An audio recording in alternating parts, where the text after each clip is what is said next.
Wednesday, November the 11th, 2020. Happy Veterans Day out there to all of those who served, and a big thank you to everyone who is someone who is a family member of someone who served. Thank you to all the sacrifices that you have made for each and every one of us. And thanks everyone else for tuning in to That's What G Said podcast. Doing a little early episode this week because I've got a lot going on. Today is also my mom's birthday. Happy birthday to Carol. And tomorrow, can you believe it? Thursday, November the 12th, Milo turns 1 year old. My son, 1 year already. So I wanted to make sure I got everything done a little bit early this week so I can hang out with him tomorrow. And we do some things for him over the next couple days to celebrate 1 year old. Can you believe that? I'm not even old enough to be able to have a 1 year old, am I? I guess I am. Oh, wow. The time is flying, and I can't wait to share some more photos and let you all know what we do for Milo over the next few days. So, on this episode, some of the things that we are going to discuss. The Masters. It is Masters week. So we are very lucky on That's What G Said to have a great guest joining us from golf.com. It is the managing editor, Josh Berhow. And we talk with Josh for about a half an hour. Real preview of everything going on this week in the Masters, Augusta. We go through how it's going to be different this time of year than normal. And then we probably talk about 20 different golfers and their chances, how they've been leading up to this, and you know, we'll talk about some pricing there too. So a real good Masters preview, and we're going to talk NFL Week 10. I'm going to go through the Week 10 slate, and then I'll give you my plays, recap Breeders' Cup Friday and recap Breeders' Cup. You see what I did there?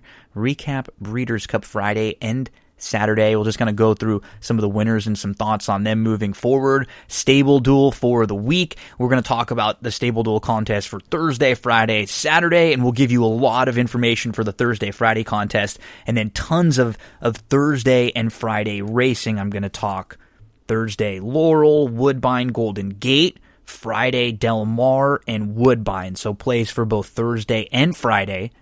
Then we finish it up with Money in the Bank 2011 recap with Andrew Champagne. So, yeah, one of those real fun, diverse episodes where we're talking Masters, NFL, Breeders' Cup recap, and then horse racing for the weekend, old wrestling, Money in the Bank 2011, and a few quick notes to talk about in the world of sports. But before we get into some of the quick hits in the world of sports, I had to take a few minutes to pay some respects to Alex Trebek, who passed away at age 80 just a few days ago from pancreatic cancer. Alex Trebek, the host of Jeopardy, and what we've all watched Jeopardy a ton, I'm sure, and we all know Alex Trebek.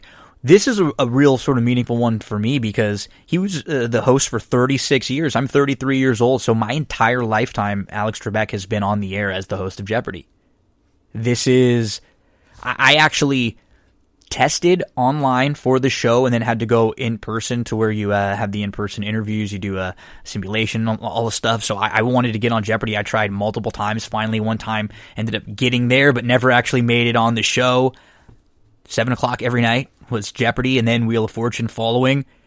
And this was something I remember with friends. I mean, my grandma loved, that was with my grandma every night, Jeopardy, and then Wheel of Fortune right after. And he was an institution. Just, something that we all shared. He was always there. It was a constant. For me, too, some of my personal favorite things individually, horse racing, wrestling. He showed up in WrestleMania 7 and did some interviews backstage, which were really funny. And he actually owned horses, too. This guy was so well-rounded, smart, but funny, had a good sense of humor, and was very, very kind. And you hear the stories and you see how what a huge figure he was in culture, in Americana the last 35 years or so.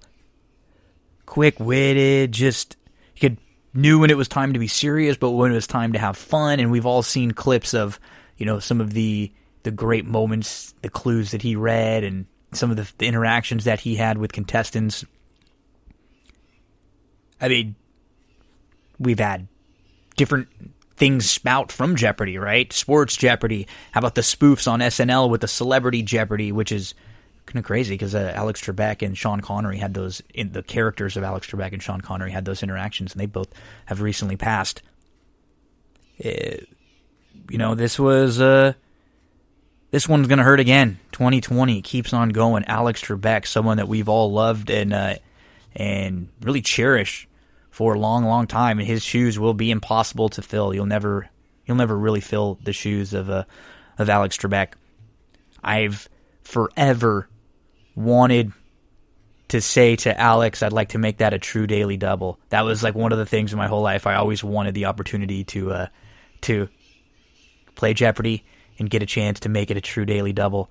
I always joked that if I would have got on the show, even if it would have been something like that I have no idea what was going on, like 12th century English poetry, I would have just made it a true daily double so I could say those words. If the clue was an all-time great man and one that we will miss, the answer is probably, who is Alex Trebek?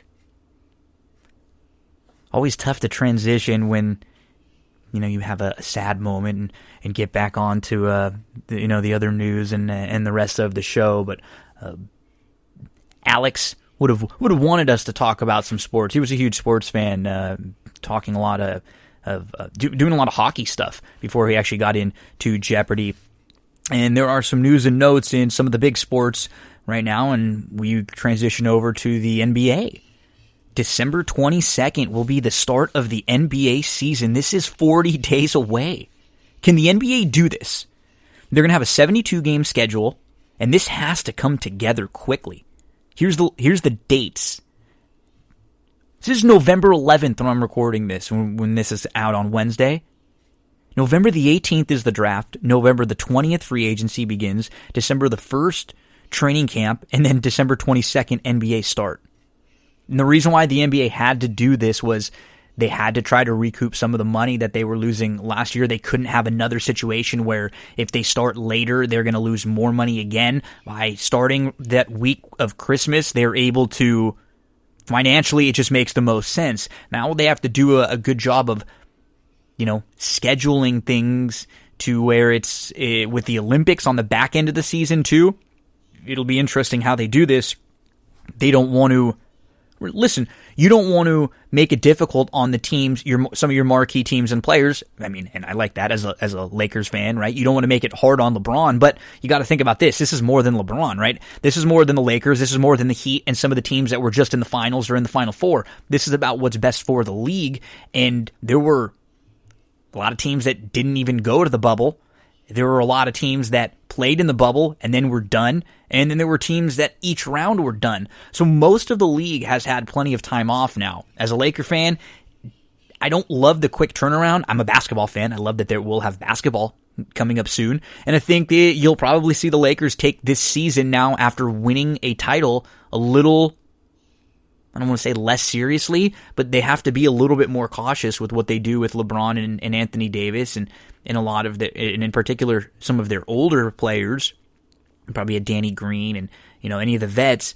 They have to be careful and back-to-backs with extended minutes after a different season, right? Because here's the thing too, the NBA bubble, we got to remember, came after a long time off. So they had time off in between. I'm not necessarily worried about everyone just being tired. It's just the different time, right? We've come to see that these athletes, they get used to routines and schedules. Obviously, everybody's been thrown off schedule in 2020, but will that have an impact? The quick turnaround. Will the younger legs be better? Will that matter at all? I heard a different take today on the Laker Film Room podcast that said maybe the Lakers and the Heat and some of the teams that play deeper will be still sort of in their basketball shape, and they don't really get out of it, and they'll be, their muscle memory and everything getting back into, real game shape won't be as difficult for them.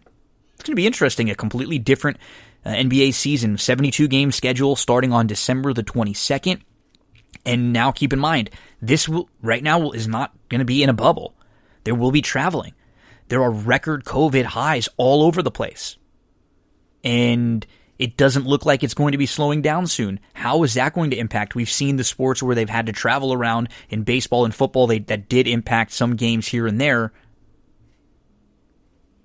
What will it be like for a condensed basketball season trying to travel around after they had an incredibly successful bubble season at the end of the season and playoffs, and there were almost, I think nobody was in the bubble that actually got sick. It was only people that had come in that had it and that quarantined. And so this will be completely different than what we just saw in the NBA. Our team's going to be a little more conservative this year with how they build their teams because it's such a quick turnaround and because there's not a lot of time. We got the draft and free agency all coming up. What are they going to do with trades? And then training camp. I mean, this is all in a 3-week span before training camp starts. So are you going to have maybe like a Maury type GM who says, you know what, maybe this is a year where I go all in, and he's going to be in a new situation, obviously? Or do you have some of these GMs who go, this might be a great year where I just go all in? Or do you have people say, you know, this is still a weird, strange year, I'm going to be a little bit more cautious?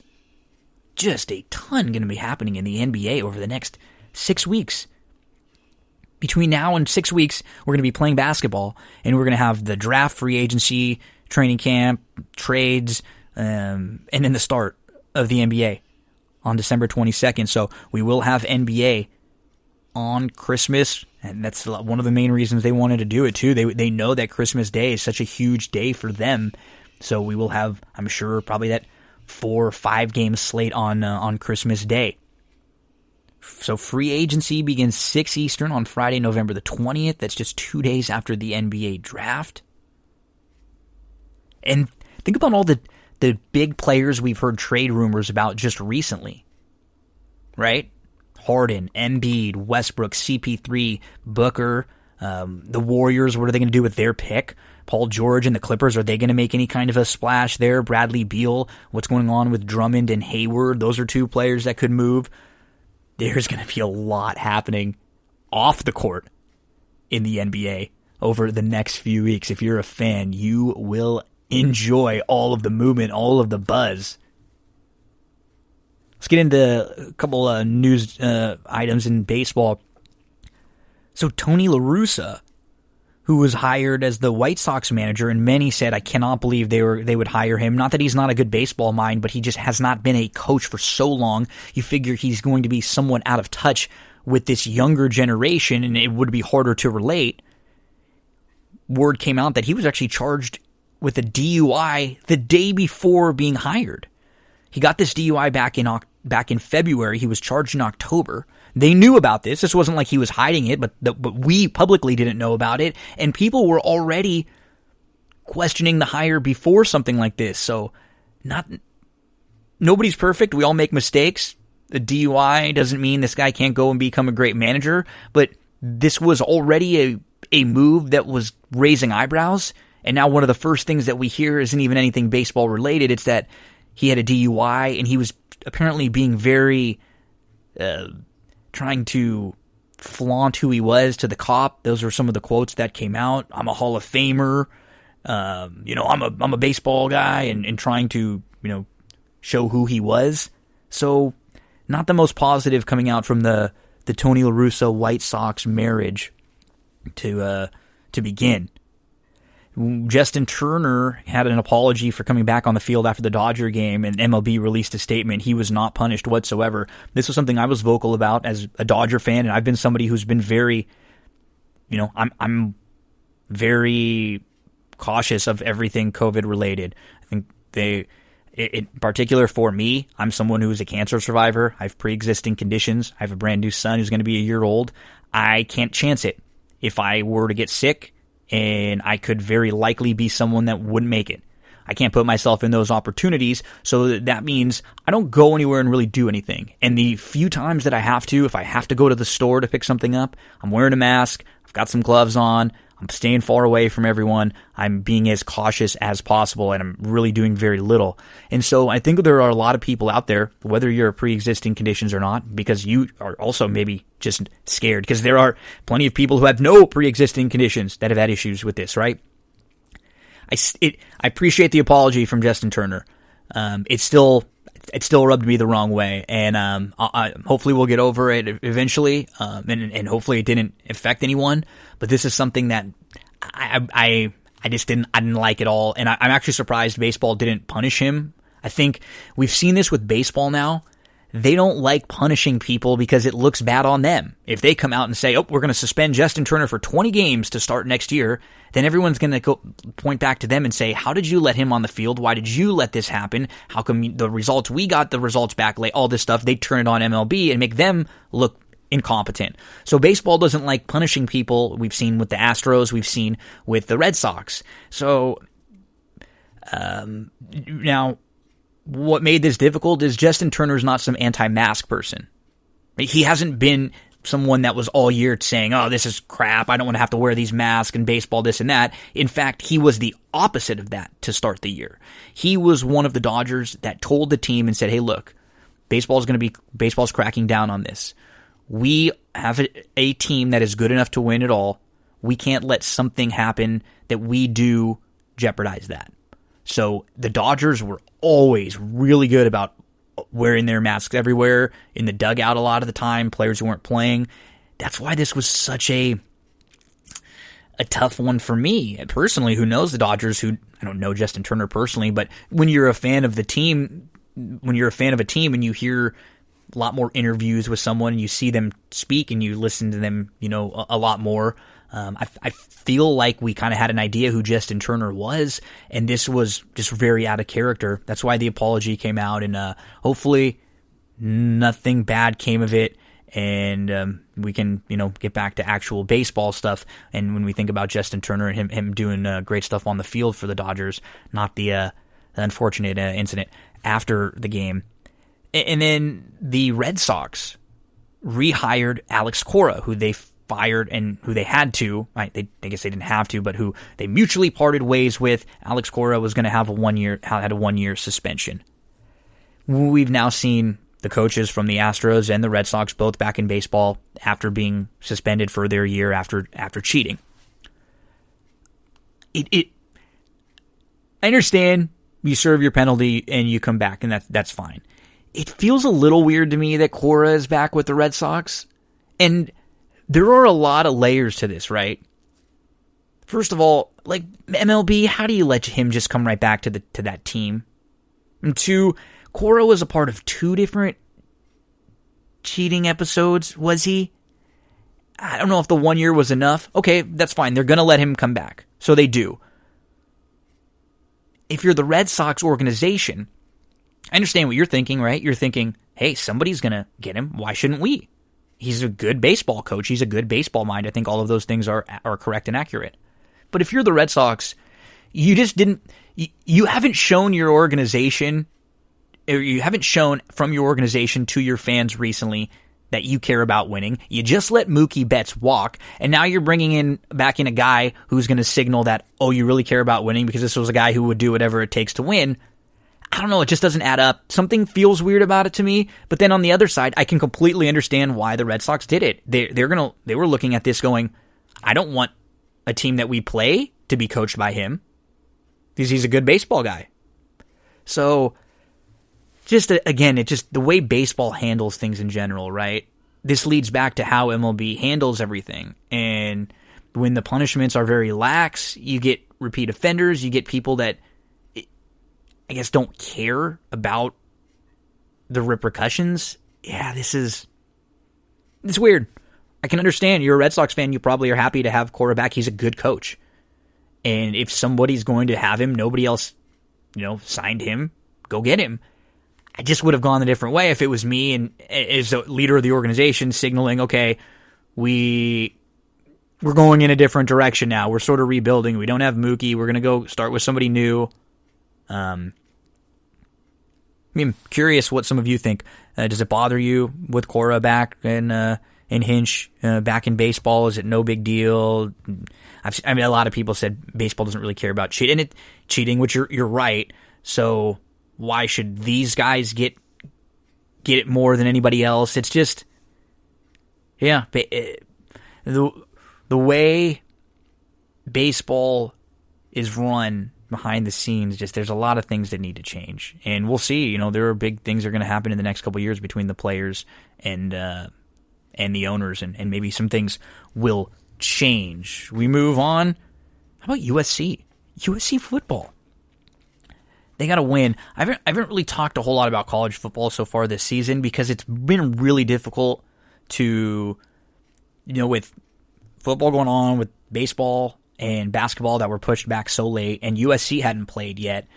All the racing stuff. There's only so much I could do, honestly. And college football has been the thing that I hadn't been paying a whole lot of attention to recently. And I think a lot of it had to do with something rubbed me a little bit weird about just all the stuff we've been talking about with COVID recently, about the college kids playing in the COVID era. And I know we've seen a lot of studies that the younger kids are not as likely to get sick or pass away or have issues, or we don't really know, right? And we don't know what this is going to do down the line to players. I don't feel as weird about it with the pro athletes that are making a ton of money. And it seems like all of the pro bubble type setups and the setups that we've seen in the NFL, watching Hard Knocks and how the Rams and the Chargers had to have everything set up, they're actually in better shape than just being out in the real world. The pros are. I don't know if every college has the opportunity to do that, and we've seen how many cancellations. Every week, it's just you don't know who's playing, you don't know which games are being played, you don't know how many players, if a team's going to be able to field. So it's been sort of difficult to from a week-to-week thing. I didn't really want to preview stuff because there were a lot of things that we'd preview on Wednesday and Thursday, and by Saturday, those games aren't played. A lot of those players are out, and it's a completely different scenario than what we mapped out. So what I'll try to do is we'll see, and like for USC games and stuff, I'll maybe recap games afterwards instead of previewing them before, and then maybe just talk a little bit about what to look forward to next week. USC looks super lackluster. 9 a.m. start Pacific time, noon Eastern. They were down 27-14 with 4 minutes and 28 seconds left. So they were down 17-14 at halftime. It looked like they were going to be shut out in the second half. They had 4 turnovers. They had 3 turnovers on downs. 4:28 left. They have to go 80 yards, score a touchdown. On that drive, they get a 4th and 13, and they score a touchdown with 2 minutes and 52 seconds left. Then they get an onside kick. They kick an onside kick and recover it. They pick up a 4th and 9, and they score a 21-yard touchdown with 1 minute and 20 left. Then they have to stop ASU because they're only up 28-27, and ASU starts at the 35-yard line, and they only need a field goal.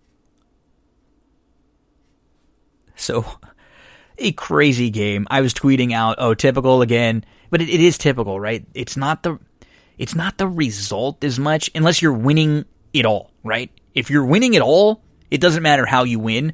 But if you're not looking good and winning some of your games, especially against inferior opponents, it tells more of a tale. And we'll see. Hopefully this team can improve a little bit. Hopefully they don't look as sloppy. They don't really tackle well. They turn the ball over. And those are things that have to do with how you practice.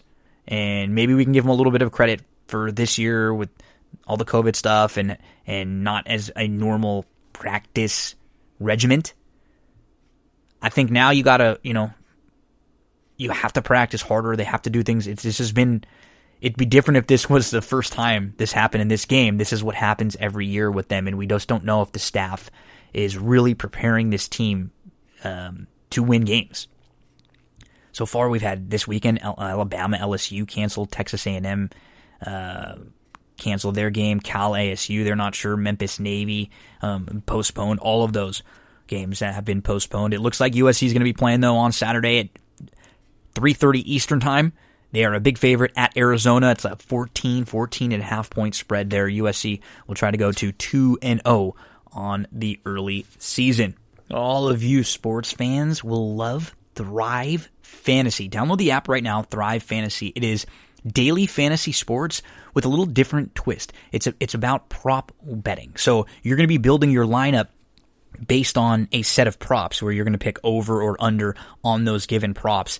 And Thrive Fantasy when you use the promo code GINO, you will receive an instant bonus. If you deposit anywhere from 20 up to 50, you get whatever you deposit right back instantly. You deposit 20, 20 right back. Deposit 50, you get 50 right back. Use that promo code GINO. They have major contests for the NFL, baseball, basketball, golf, League of Legends, head-to-heads, free roll contests you can play in from as little as $1 anywhere up to $1,000. The big contests they have each week are generally in the $20 to $25 range. And this week, not only are the normal NFL contests going to be huge, the NFL Week 10 ones, but you also get a Masters lineup starting on Thursday, a Thursday-only contest. It's $25 to enter with $10,000 in prizes, over $2,200 to the first place winner. Second place gets you $1,200, $750 to third, all the way on down. Pays out basically your top 100 there, and there are 460 available entries in that contest. You have NFL contests each week.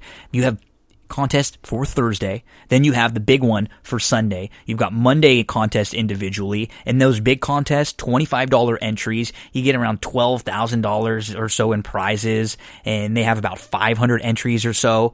First place last week was $2,750. You're going to pick 10 out of 20 options for props. You're picking over, unders. They also have touchdowns only. You can play in contests that are just like this, but they're just for smaller amounts of money, where it's $2 to enter or $5 to enter, and you're just playing for a little bit less in prizes. So Thrive Fantasy, promo code GINO. It'll get you that instant bonus. It also makes me look good with a few of my sponsors, and it puts a couple dollars right back in my pocket. Thrive Fantasy, download it, check it out. Great opportunity with the Masters coming up this week. They're going to have games for you all throughout the weekend, and then every NFL week, tons and tons there. NFL, MLB, NBA, golf, you name it. They've got it at Thrive Fantasy. Don't forget promo code GINO.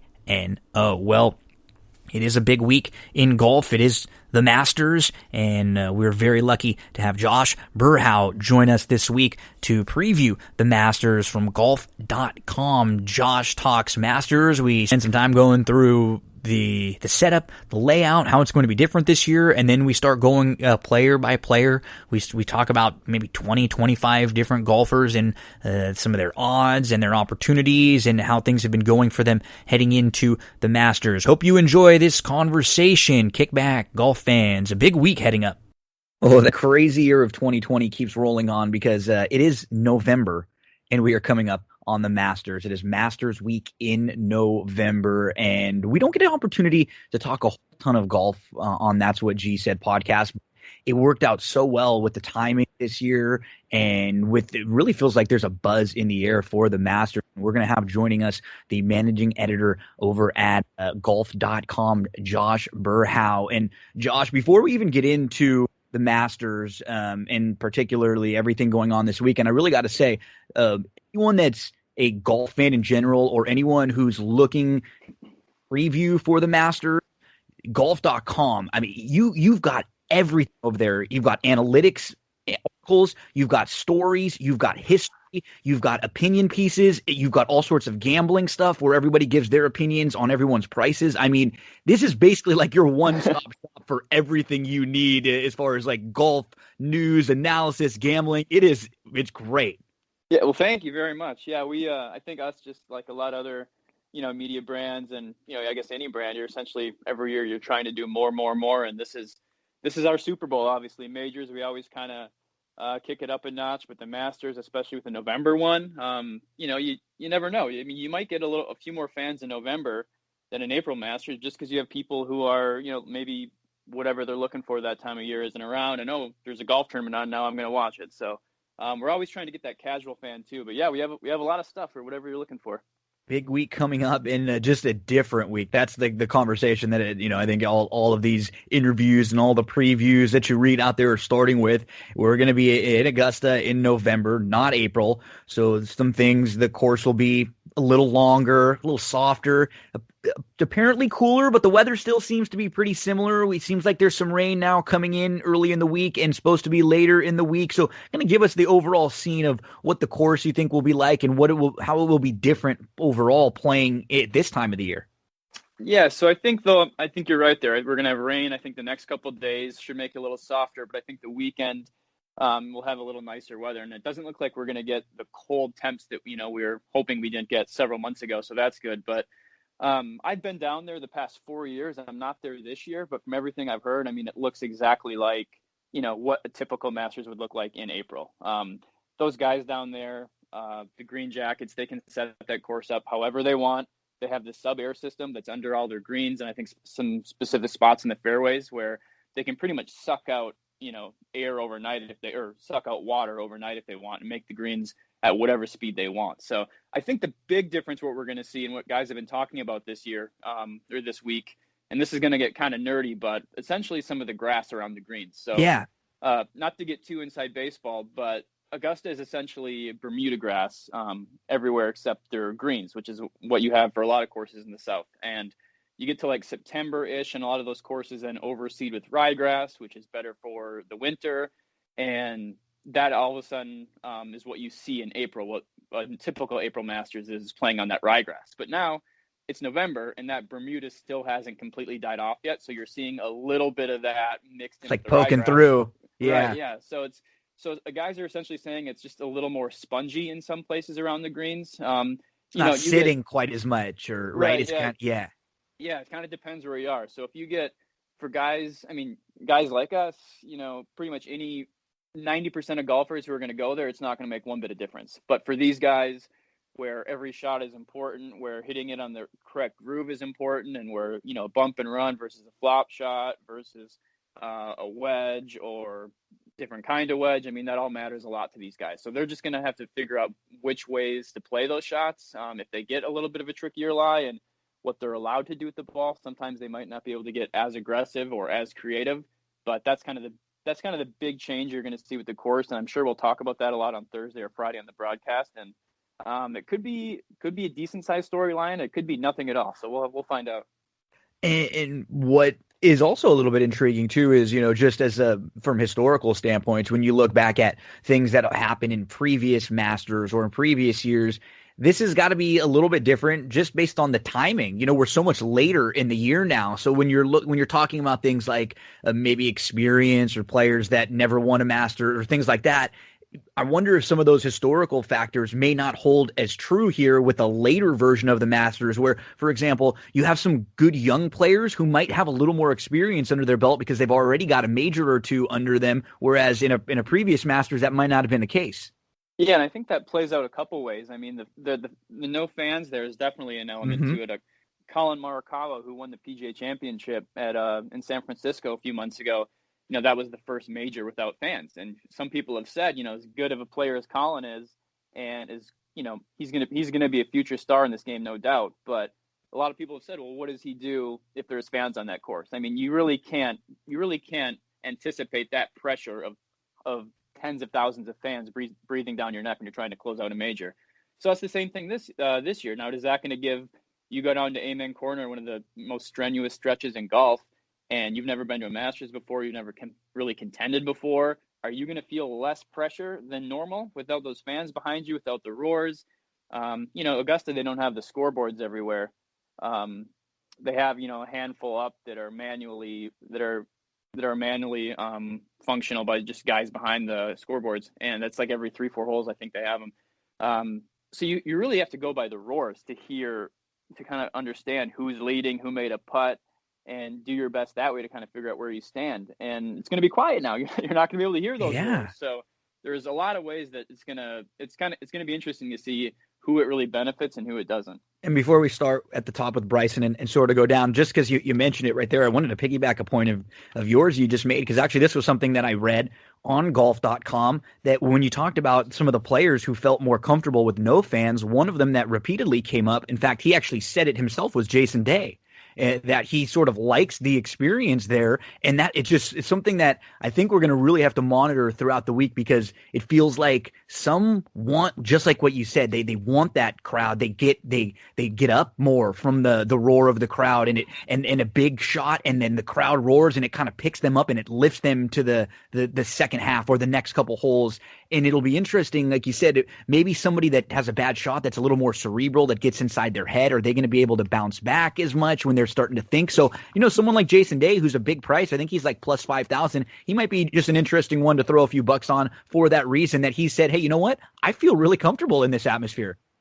Yeah, and it really depends on the guy. I mean, we all have different mentalities and different personalities. So some of these guys like Tiger, he really feeds off that energy. I think Patrick Reed's a guy who feeds off that energy.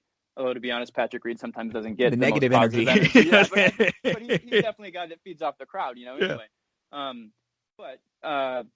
Stevie Williams, Tiger's old caddy, he had a piece in our magazine recently, and he basically said that, he doesn't think that it's great for Tiger without fans there, because Tiger can feed off the fans, and that's so important for him. And at the same time, I talked to Ricky Fowler yesterday and asked him about having no fans there and how that's going to affect, coming down the stretch. And he was kind of like, yeah, we're all pros. We've been here before. So he didn't think it'd be that much of an issue. But Ricky also did mention, without fans, one other element is how you play. The course looks so much. That property is massive, and without fans there, the property just looks so much bigger. You can really see lines a little better on where maybe you can miss or can't miss. And Ricky said, he brought up 13, for example. If guys are laying up on 13, that par 5, they can go way. Some of them like to go way right by 14T without fans there, because it gives them a nice little pitch into certain pins on that green. Well, sometimes they wouldn't do that if there were fans there. Now without fans, that kind of opens that element. So I think he mentioned another hole was 2 that maybe gives you a different option without fans there. So it's just, there's a lot of different ways this can play out. All the buzz leading up to the Masters has been about Bryson DeChambeau, and a man who's trying to break golf. He's trying to hit shots really that no man has ever hit before, and he's very open about it. He's out there and he's saying, this is what I'm trying to do. I'm trying to get to places on the course and on these courses that nobody else has done, so I can play a different round of golf and a different game of golf than everyone who's come before me. And when you can strike the ball the way that he does, he actually can do what he's saying. With his sort of volatility, what I thought was kind of interesting, he's the betting favorite in here. He's right there at, you'll find him at like plus 700, plus 800 at a lot of spots wherever you're making your wagers. But he's also a similar price to miss the cut, a plus 700, plus 800 in that range. So he's also a golfer that he's the favorite to win. But when you find him in matchups and in other situations like that, you may find other players who are actually favored over him because he's not necessarily as consistent. But is it with him that his A game and his ceiling is just that much higher? Yeah, I think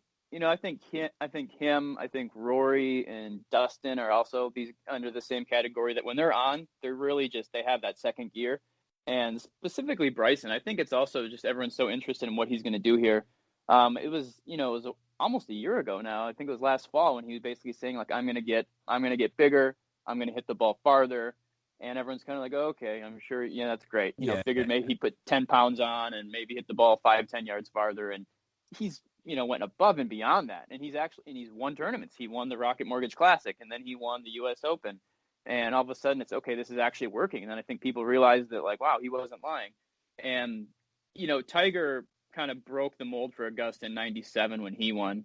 And I think people are kind of thinking, is this what's going to happen with Bryson now? And there's been some reports of what he's done down there this week already, just some of the routes he's taking, some of the angles he's taking, some of the short irons he has into greens. It's just unbelievable. So I think I think all eyes are going to be on him on Thursday. I know Tiger's the defending champion. There's a lot of other good storylines, but I think really one of your main storylines will be Bryson. And, will he live up to the hype of what everyone's saying he's doing there? Now, the one thing about Augusta is you got to putt well to win there. I mean, you got to putt well everywhere, but Augusta, that's always kind of been the key there. And he hasn't really necessarily done that at Augusta yet. So, and it's an easy place to 3-putt, several greens. So, it'll be really interesting to see if it all clicks for Bryson. That's for sure. It looks like after Bryson in the wagering and sort of in just like the eyes of many, the next tier is like Dustin Johnson, Jon Rahm, Justin Thomas, and probably Rory. But Rory's kind of flying under the radar. I haven't really heard too much buzz about Rory. Those sort of feel like the next tier of as far as in the betting and as far as who have a legitimate shot. So of those, like, I guess let's go DJ and Jon Rahm first. What are your thoughts on some of their chances in here? Yeah, I think they're both great picks. I mean, Dustin, he's surprised he's only won one major so far. Everyone kind of thinks that. He actually just had that positive COVID test, but he played last week, and I think he was solo second, so he's obviously in good form there. John Rahm is a guy I really like. He's, I think we'll get to my pick to win here in a minute, but John Rahm would be my number 2 pick to win. The guy is so good. His game works so well for Augusta and just translates well there. I think people are just assuming that he's bound to win several green jackets, just a matter of time. He's actually had some really good mojo already this week. He had a hole-in-one, I believe, on Monday, and then he had one yesterday. He skipped one across the pond on 16, which is what guys do a lot when the fans are there and they kind of cheer for them to do it. And he skipped it across and somehow made a hole-in-one there, which is unbelievable. If any of your listeners haven't seen that, they need to Google that and watch it right away. But did you have that on your Twitter? Yeah, I retweeted yeah, it. Yeah, I saw that on there. Yeah, I'll retweet that too. That was great. Yeah, it's bizarre. So he's a guy where his game just works so well for Augusta, and he really does play well in the big tournaments, and he hasn't won a major yet. But I mean, I think it's really a matter of time for him more than a lot of people. And that next tier would be Justin Thomas and then Rory. They're going to be both around the plus 1,000 into plus 1,200 range. And I think it was JT your guy, this one? Justin Thomas is my guy. So he's got one major under his belt, but I think his game is just way too good to never win a Masters title. I mean, his game really fits well here. He's one of the best ball strikers on tour. He's played the Masters 4 times. Last 4 years, 39th, 22nd, 17th, 12th. So he's obviously trending in the right direction. He's ranked second in greens hit at Augusta the last 2 years. It's the same kind of thing with Bryson there. He's just got to putt better. But putting is just it's streaky, right? It's more streaky than any part of golf. And if you get hot, you get hot. And I just feel like he's the guy where it's bound to happen sometime. He's trending in the right direction. And he's kind of a guy like Rory, where he plays a little better in some of these wet conditions. So if we're going to have wet course on Thursday and Friday, I think he can take advantage of it. So that's why I'm liking Justin Thomas. We mentioned, as for Rory, we mentioned earlier how the November date will change things up. Well, some of these guys who've been a little snake bitten in the past, like Rory, who's been trying to win the Grand Slam there for 5-6 years now. This is kind of maybe the change up he needs. You could make the argument that he's a father now, and maybe, he's putting this in context and stuff. I don't buy that as much. I feel like if, you're a golfer, whether you're a dad, you're not a dad, I don't think that's going to make too big of a difference. So maybe, I mean, it's a nice storyline. He's going to be a little more tired, maybe. I mean, yeah. That's the thing, yeah. He might be more tired, so maybe it's actually going to work against him. But I just think maybe, like, these subtle changes, like a new date, no fans, whatever. Maybe that's kind of the change these guys need to kind of, who've been snake bitten in the past, just to get out of their snake bitten form at Augusta and maybe find that, that form they've really needed to win. And maybe that's kind of what Roy needs this year, kind of a change of pace, weird year, weird season. Maybe it works in someone like his favor. And one man who I love, and he is, when he's healthy and he's good, he is as good as anyone. And the real concern is that we don't really know how healthy he is. He missed 2 months with a knee injury and a torn labrum in his left hip. Since then, though, I believe he's tied for 28th and tied for 5th. Formerly the number 1 player in the world. He was the runner-up at last year's Masters, and he tells you he's feeling good. And when he's going good, he's going to tell you as much as anyone that he's going good. And his like moxie out there is just is great. I love Brooks Koepka. How do you think he's going to fare, and how healthy is he right now? I think the knee's always going to be a little bit of an issue for him, but he played well last week.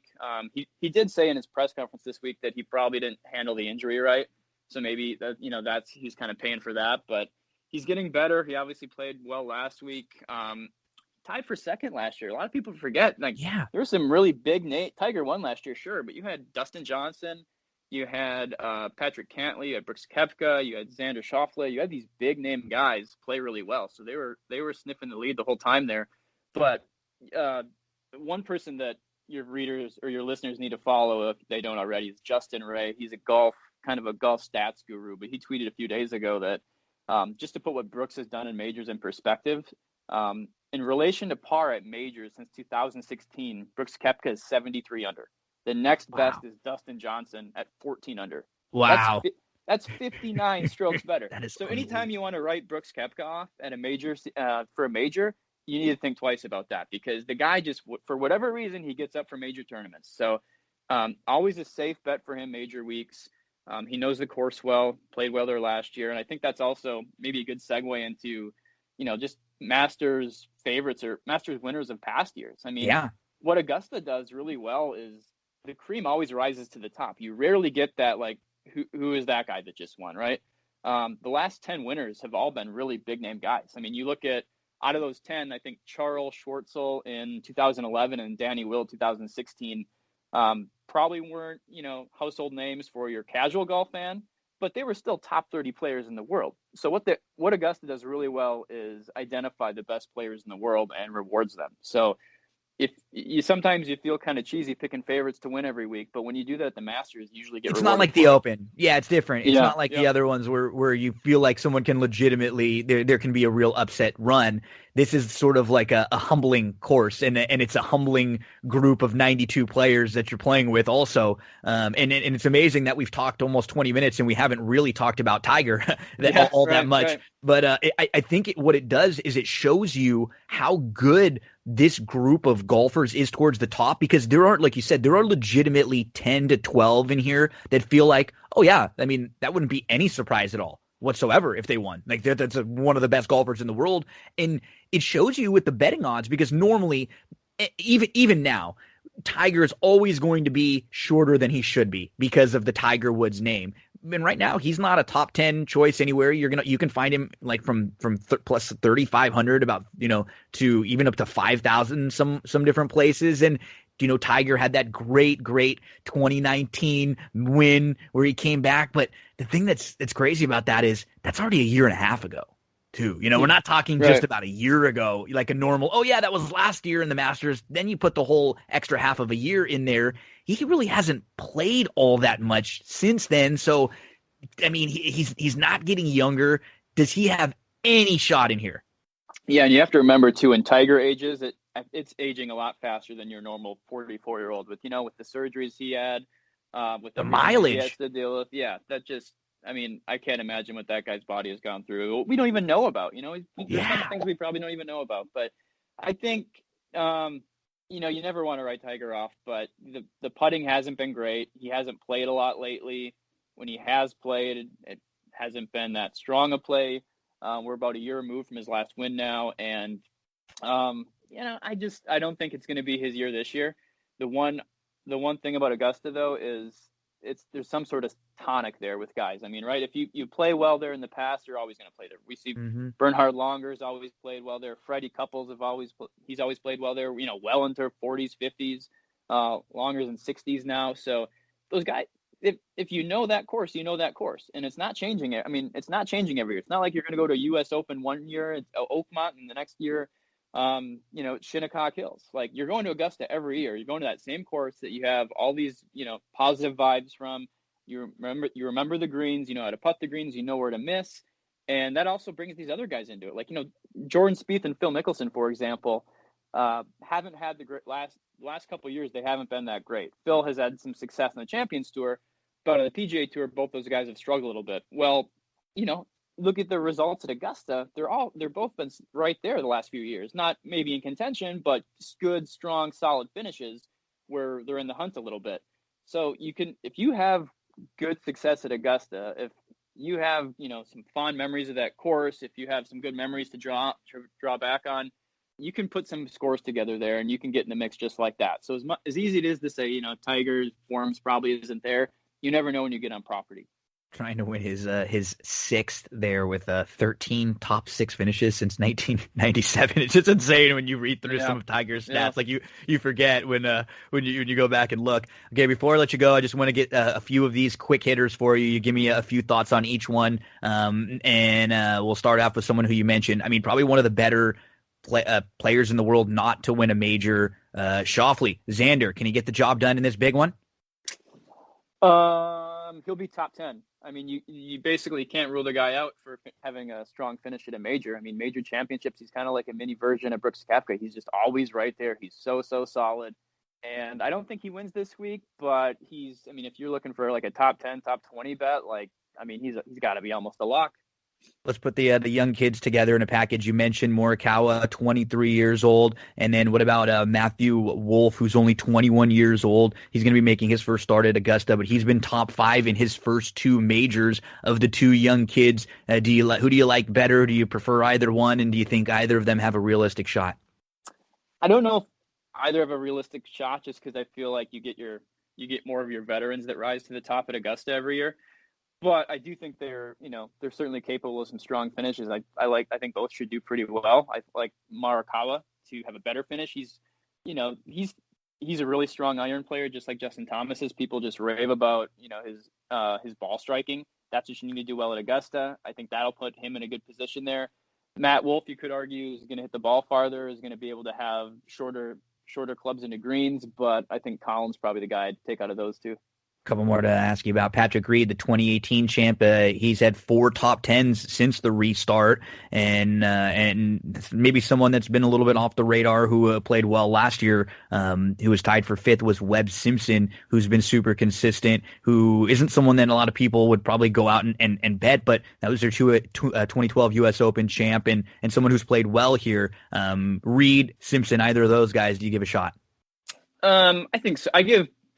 As weird as it sounds, I'd give Patrick Reed more of a chance to win, but Webb Simpson a better chance to have just a solid top 10, top 15 finish. Sure. Patrick is so streaky, and he really thrives off the crowds. And the thing is, like, he gets a lot of negative reaction from the crowds too. He probably likes it. That probably helps him. He loves it's like a heel in wrestling, right. You get a buzz off of it for sure. In a way, this could, even though he might get, more negative feedback than positive with fans in the course, like, it might hurt Patrick not having any fans there just because he can feed off that so well. And Webb is just, in a way, he's kind of like Xander. He's just such a steady player. He's been to Augusta a bunch of times now. He knows that place well. I think he's going to be right up there too. I did a couple leagues. I've picked him as kind of a lock guy, so I think it's a pretty safe bet. 2 or 3 more to ask you about. Bubba Watson. He's a 2-time winner, and he is up in the plus 3,000 range. You can find him places from like plus 2,500 all the way up to plus 3,300. Another big hitter, and he does have a couple recent top 10s. Is he kind of rounding into form for another good effort here? He really might be. He's kind of falling under that same category as like Jordan Spieth and Phil Mickelson, where they can kind of just find that form when they get back to Augusta. And, Augusta rewards players who are creative, who are shot makers. That's going to be interesting around the greens, as we talked earlier about kind of that hybrid grass. What are guys going to be able to do with that now? Bubba has all the shots, and, that's why he's out. So he's always going to be in contention there. His putting last year was just terrible. So that's the only issue with him. But if he can find a little something there, I think he'll be okay. I'm a little nervous about the putting for him, though. And Cantlay is another one who is he's working on a new putter and a new putting stroke, but he did win the Zozo, and he had the lead in the final round last year at the Masters before finishing tied for 9th. So Cantlay, does he have a shot? Yeah, he for sure has a shot. He's a great trivia question because I think he led last year for probably 6-7 minutes or whatever it seemed like that crazy final round. I think he eagled 15 and maybe briefly got the lead or something. But yeah, I feel like him and Xander are kind of in that same group. Cantlay played well, obviously played well at the Zozo, and he's a guy who kind of does everything well. Nothing superb, but everything well. And I think he's such a subdued guy too, where I think having no fans there I don't think that's going to bother him one way or the other. I do like him a lot this week. And we got to mention Molinari. He had a heartbreaker last year. Any opportunity to come right back and get the job done this year? With his odds, I kind of like him as a long shot, only because he was right there last year until that shot into 12, and ever since then, shot into 12, shot into 15, and he's really been on a kind of a downward spiral since. He hasn't played super well since that, and with the odds, I think I haven't seen what the latest odds are, but what you're seeing with him, he's definitely worth a flyer. Josh, is there anyone that we didn't mention, or anyone like that's a huge long shot, or someone maybe that can't win that just keep an eye on that you think they're going to play a little bit better than they than the people project? I think we hit on a lot. We hit a lot. I was going to say Yeah, we went through guy, probably 20 different people, top to bottom, and I asked you for like 10 to 15 minutes. You gave me 30. This was awesome, and like all of what we discussed here times about 1 million you can find on golf.com. There was a really fun one where it seems like a lot of the different folks who work there have a nice running gambling total in the game that they're playing, and so everyone's got their win, who's going to finish top 10, some sort of fun real prop bets too. So it's really great. Give us some of the plugs again for anything that you've been working on or anything that you've got coming up in the next few days. I'm just gonna be plugged into Masters content just like everyone else. So I'll be managing some of our content. I'll be writing some of it, but head to golf.com, read all about it. Where can we find you on social media? Yes, Josh_Berhow. Josh Berhow, golf.com. Josh, thank you so much. This was a ton of fun, and I'd love to have you back again for some of the big ones and preview them. Yeah, absolutely. Thanks for having me. Thanks so much to Josh. Folks, don't go anywhere. We'll be right back with much more on That's What G Said. Hey, big thank you to Josh. You could tell a really, really sharp guy there. And you heard all the ways you can follow him on social media. Follow along at golf.com. Before we move along and start talking about NFL Week 10, we have to talk about one of the sponsors of That's What G Said podcast, Cindy Carava. So the website, cindycarava.com. She's a full-service realtor, which means she can help you out with anything in the field of real estate, in the world of real estate, selling, purchasing, leasing. This is stressful. Moving, relocating, it's not fun. There are a lot of different factors that you have to worry about. She's going to make your life easy. She is so kind, so genuine. You will absolutely love Cindy Carava. She deals with vendors like handymen, painters, landscapers, gardeners that she's personally used. She can put you in touch with them. She can help you get pre-approved for a home loan. She can also connect you with lenders that she's worked closely with, covering all parts of the San Gabriel Valley, North San Diego County, Del Mar, Solana Beach, Rancho Santa Fe. If you need help finding out how much your home is worth, she'll give you a free market analysis of your home's value. You can find her on Facebook, on Instagram, on YouTube, reviews about her on Yelp and Zillow. But the easiest way, the website, cindycarava.com, all of the contact information there. Cindy, C-A-R-A-V-A, cindycarava.com. NFL Week 10. I'm going to go a little quicker than normal through the NFL because it's just going to be me this week. So I'll roll through all the games, give you totals, spreads, everything, and then give you my plays. It's a little scary because there are a lot of games I like this week. Generally, when you like a ton, it's usually not good. It's usually when you just like 2 or 3 that they end up being the games that you have a better feel for. But we'll check them out, and keep in mind always, like everything, we're playing the numbers than the spots. So if you're looking for a particular number and you lose a bunch of value in that number, it's not always smart to dive in. You know, even if you're just playing for fun, we don't want to just give away money. We don't want to give away value because there are a lot of opportunities. There are a lot of games. There are a lot of weeks. There are a lot of different sports, a lot of different races. Don't feel forced to play each and every game, each and every spot. Thursday night game this week is the Colts at the Titans.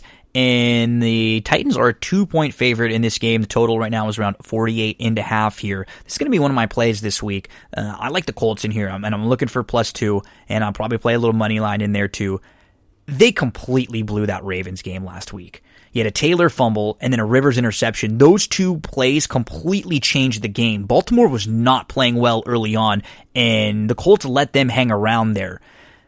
Then you look on the other side. The Titans, they only had 228 total yards in Week 9 versus the Bears. They had a fumble return for a 63-yard touchdown. The Colts' D is number 3 in DVOA. The Titans' offense is number 3 in offensive DVOA. So something's got to give there. What I like is that the Colts will still be able to move the ball on the Titans, and they will be able to move the ball up and down, and their defense is going to be able to give the Titans a little bit of resistance here. So the Titans don't have the type of team that puts a lot of pressure on you, their front. And I think Phillip Rivers will be able to have a little more time back there. He struggles when you put a lot of pressure on him. He can't move around. He doesn't have the opportunity to get outside the pocket and find someone like he used to. He never has been a fleet of foot, and now as he's gotten older, this team I don't think is a team that can exploit one of those weaknesses for the Colts. I just think the Colts are a lot better. I think a couple of their losses are head-scratcher ones when you look back at them, and they're a decent to good team, and I still don't know about Tennessee. I really don't. And so we're playing the Colts here, one of our plays this week, Colts plus the 2, probably a little money line there on the Colts. Eagles, this game is up to about 3.5. They are a 3.5 point favorite on the road playing the Giants. This is on Sunday at 1 o'clock Eastern kickoff. The Eagles are 3-4. I didn't give you the trends I didn't give you the records for the first game. Colts are 5-3. Titans are 6-2, and Colts are 4-4 against the spread. The Titans are 3-5 against the spread so far. With Eagles Giants, the Eagles are 3-4, first place in the division. The Giants are 2-7, or 3. Eagles are 3-4-1. Giants are 2-7. Eagles are 3-5 against the spread. Giants are 6-3 against the spread. Eagles coming off the bye in here. The Giants are not playing Washington. They can beat up on Washington. They don't seem to win any other games. This is a stay away for me. No real strong opinion here. And you feel like this is a huge game for Philly to win this and sort of try to get the division by a stranglehold here. They can't lose their division games. They can really lose all the other games, but as long as they win the division games, they're going to be in great shape. So feel like Philly's going to play well in here, but I don't want to lay 3.5 on the road. The team I don't trust. As they get healthier, Philly might be a team. Philly's a team in situations when they're an underdog. I don't mind playing Philly, but I don't like playing them as a team laying points when you have to trust them. Washington at Detroit. The Lions are a 3.5 point favorite in here. Keep an eye on this game. I'm not playing this at all because we don't know what's happening with Stafford. He had a concussion, so it might be Chase Daniel for the Lions. Alex Smith looks like he's going to be starting for Washington. So lots of different things here with the quarterbacks. Washington is 2-6, and Detroit is 3-5. Washington's 4-4 against the spread. Detroit is 3-5 against the spread here. No play in this one for me. I'll be staying away. Same thing in the Jags at the Packers. The Packers are a 14. Looks like it's down to 13.5 point favorite now. This game, the total has moved down again to it was 54.5 to start. It's all the way down to 50.5, 50.5. Jacksonville is 1-7. They are 3-5 against the spread. Packers are 6-2. They are 6-2 against the spread. I think the Packers win this game. I stay away. The Green Bay has not been a favorite like this, I think, since 2012, close to a 2-touchdown favorite at 14. So I generally keep away from big numbers, and I'm usually not laying them. If anything, I'd be playing the underdog side here, but not at 13.5, and it's just not a game that interests me at all. This Browns-Texan game does interest me a little bit here. You can get the Browns.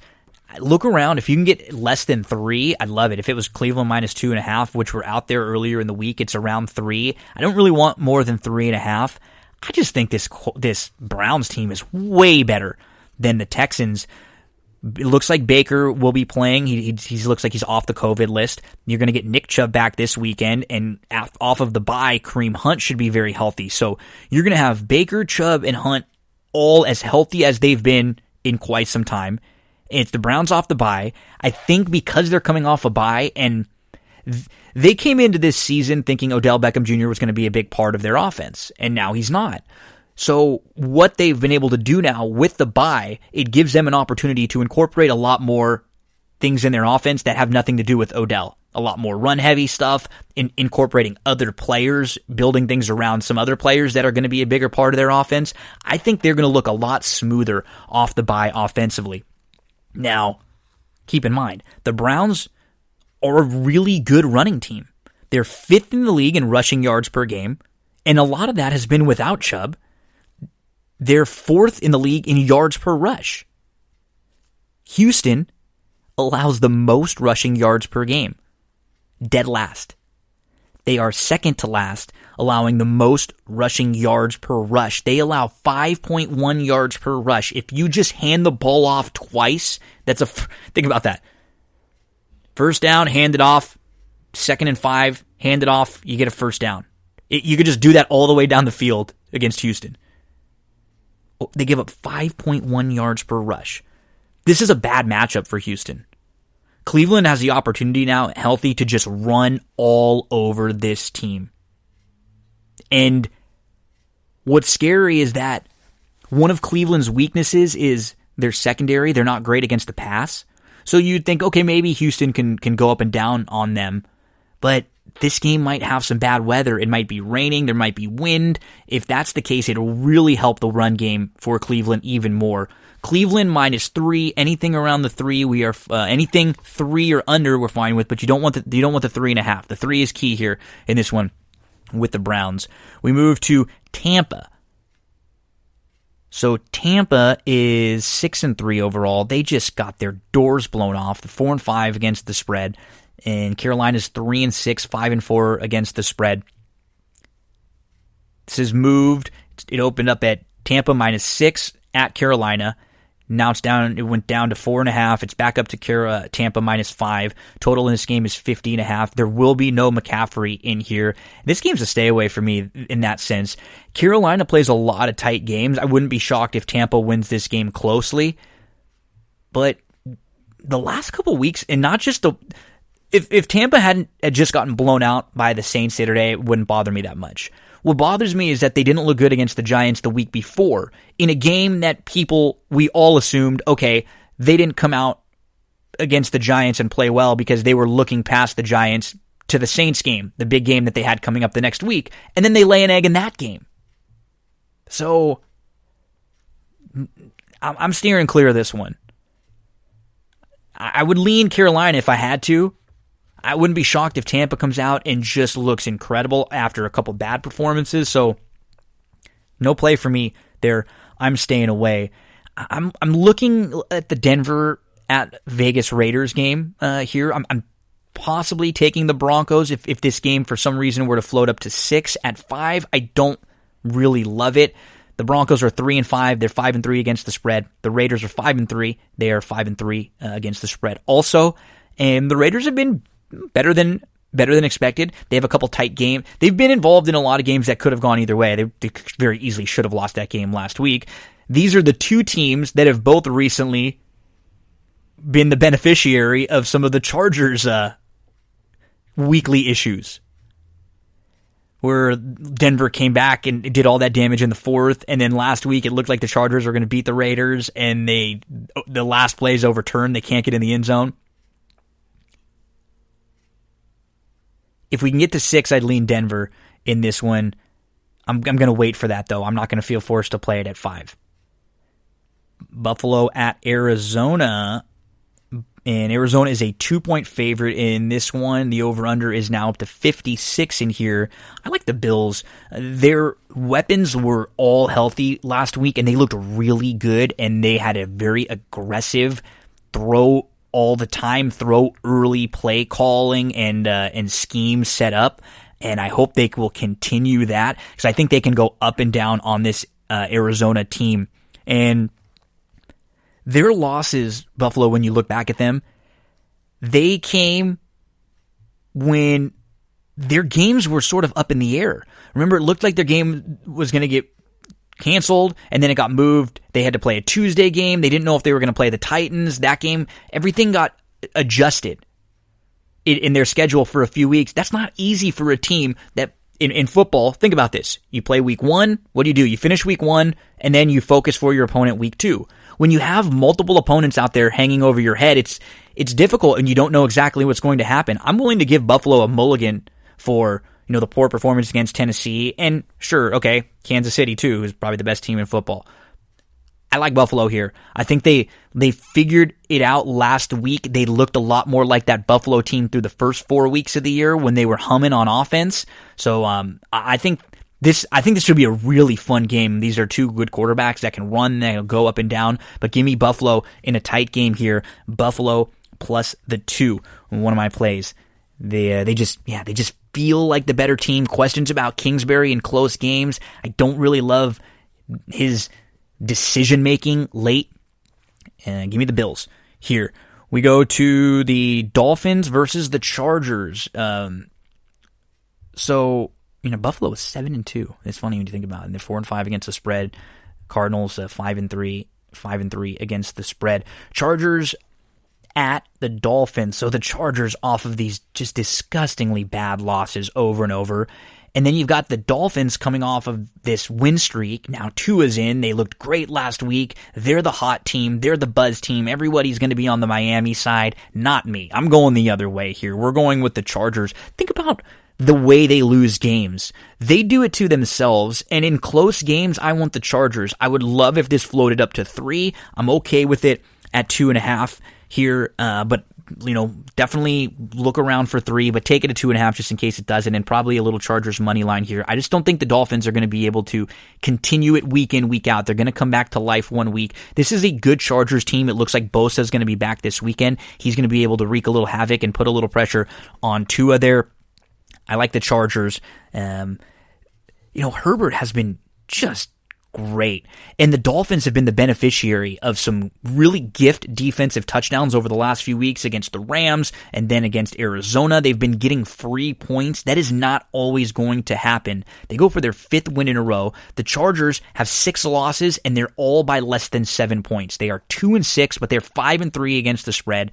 And Miami is 5-3, and they are 6-2 against the spread. As we move along to 49ers at the Saints, and this one just feels like another stay away for me. The poor 49ers have just been decimated by injury this year. This game is all the way up to 10 because people just saw New Orleans beat the crap out of Tampa on Sunday Night Football. So everyone's playing New Orleans. Who wants to play San Francisco? If I were to tell you to play a side, I would absolutely play the San Francisco side.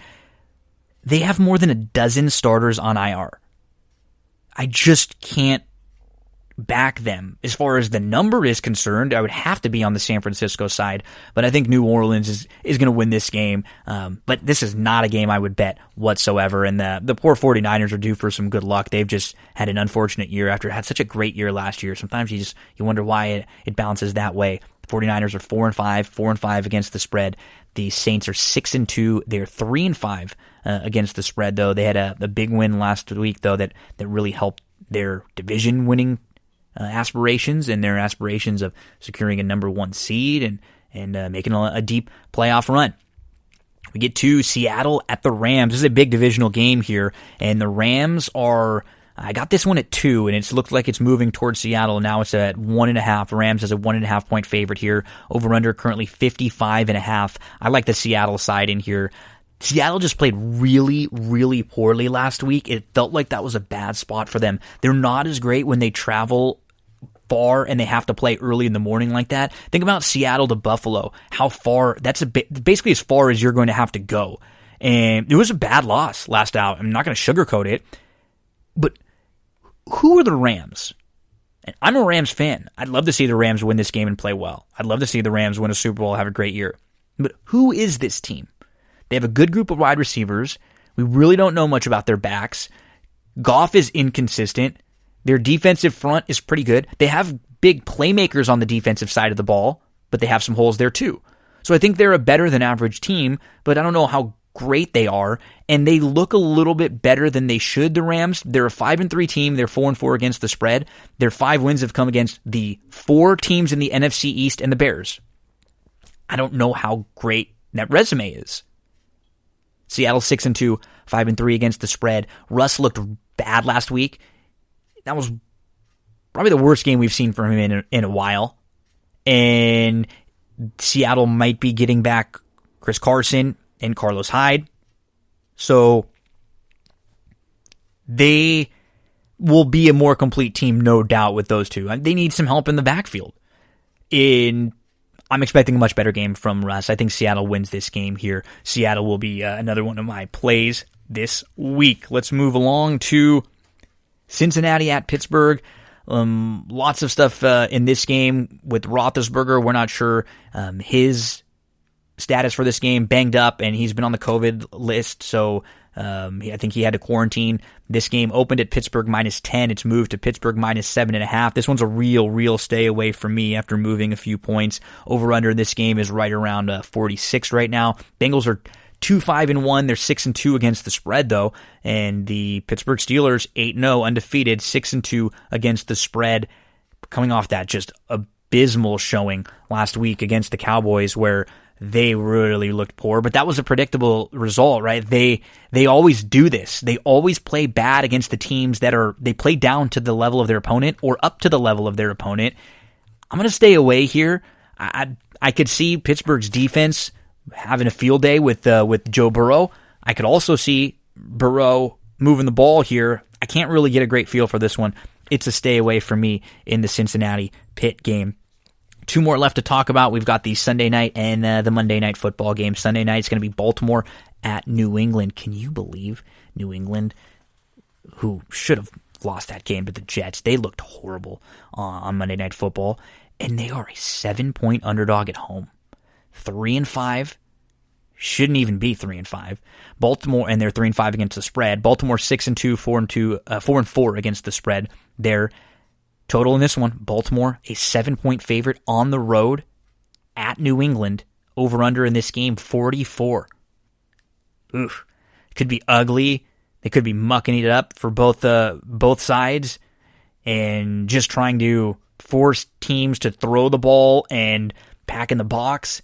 I just can't see New England keeping up with Baltimore. This could be really low scoring and really ugly, but I could not back New England, even as a 7-point underdog at home. How things have changed. But how crazy, right? If New England wins this game and then they're 4-5, they're sort of right back in, and this would be a big win, they're sort of right back in the mix for a playoff spot.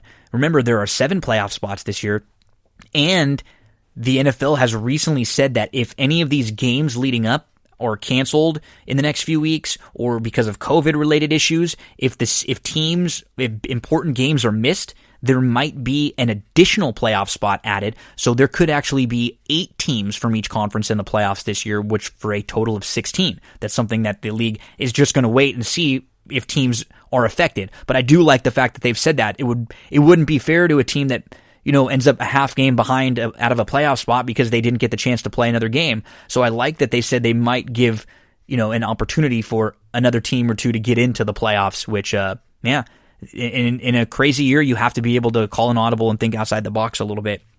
The Monday Night Football game is currently Vikings at the Bears, and the Vikings are a 2.5-point favorite on the road. Over under 44.5. Vikings are 3-5, 5-3 against the spread. Bears are 5-4, 5-4 against the spread. And I like the Bears in here. I 2.5 I'm okay with, and I would love it if it gets up to 3. But the Bears will be able to slow down the Minnesota running game. I don't think Cook is going to be able to run all over them like he's been doing to teams recently. And the Bears should be able to, even with their inept offense, they should be able to move the ball against Minnesota a little bit. We saw Chicago come to life late. They were their own worst enemy against Tennessee. They should have, even though this Chicago team started great and they've looked terrible recently, they still should have beat the Saints a few weeks ago.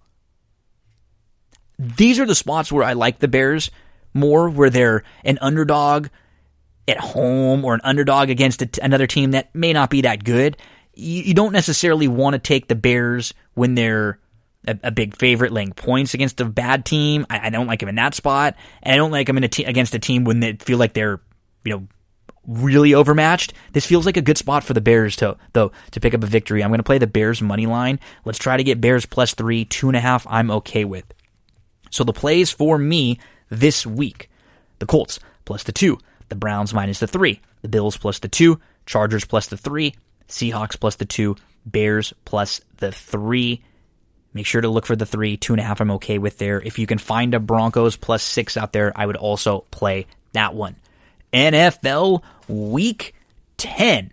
Holiday season is coming up. A great gift for someone out there. Friends, families, members, loved ones, someone from work. A candle. And we've got a perfect candle for you. What about a candle from CeraCandles.com? CERA Candles.com. You use the promo code GINO. It gets you 10% off of your purchase.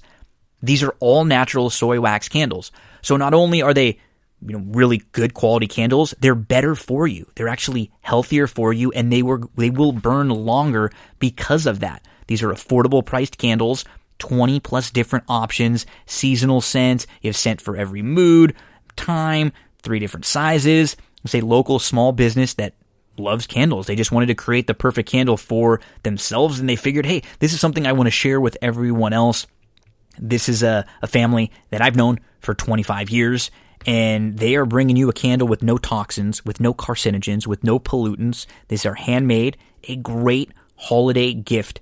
They even have instructions for you how to trim the wick, how to put the candle out using the top to make sure you get the perfect burn. Promo code GINO will get you 10% off.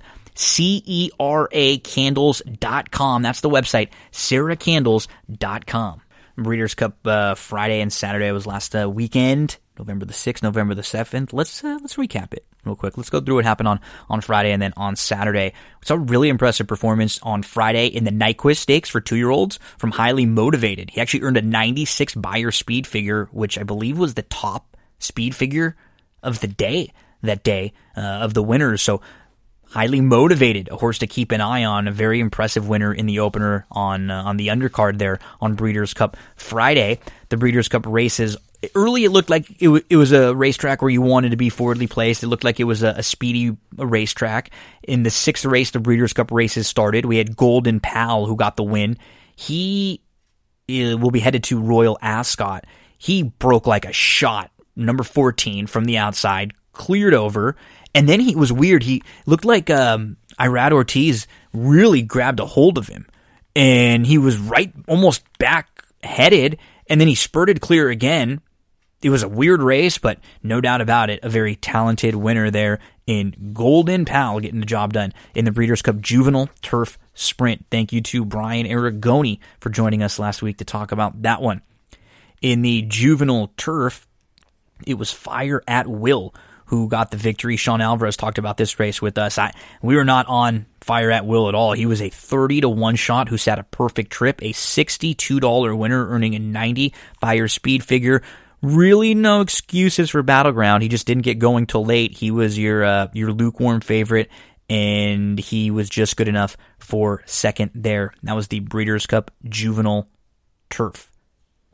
In race number 8, on Friday, it was the Juvenile Fillies. Day Out of the Office set the pace, and Vequist was able to sneak up the inside, got a great ride along the rail.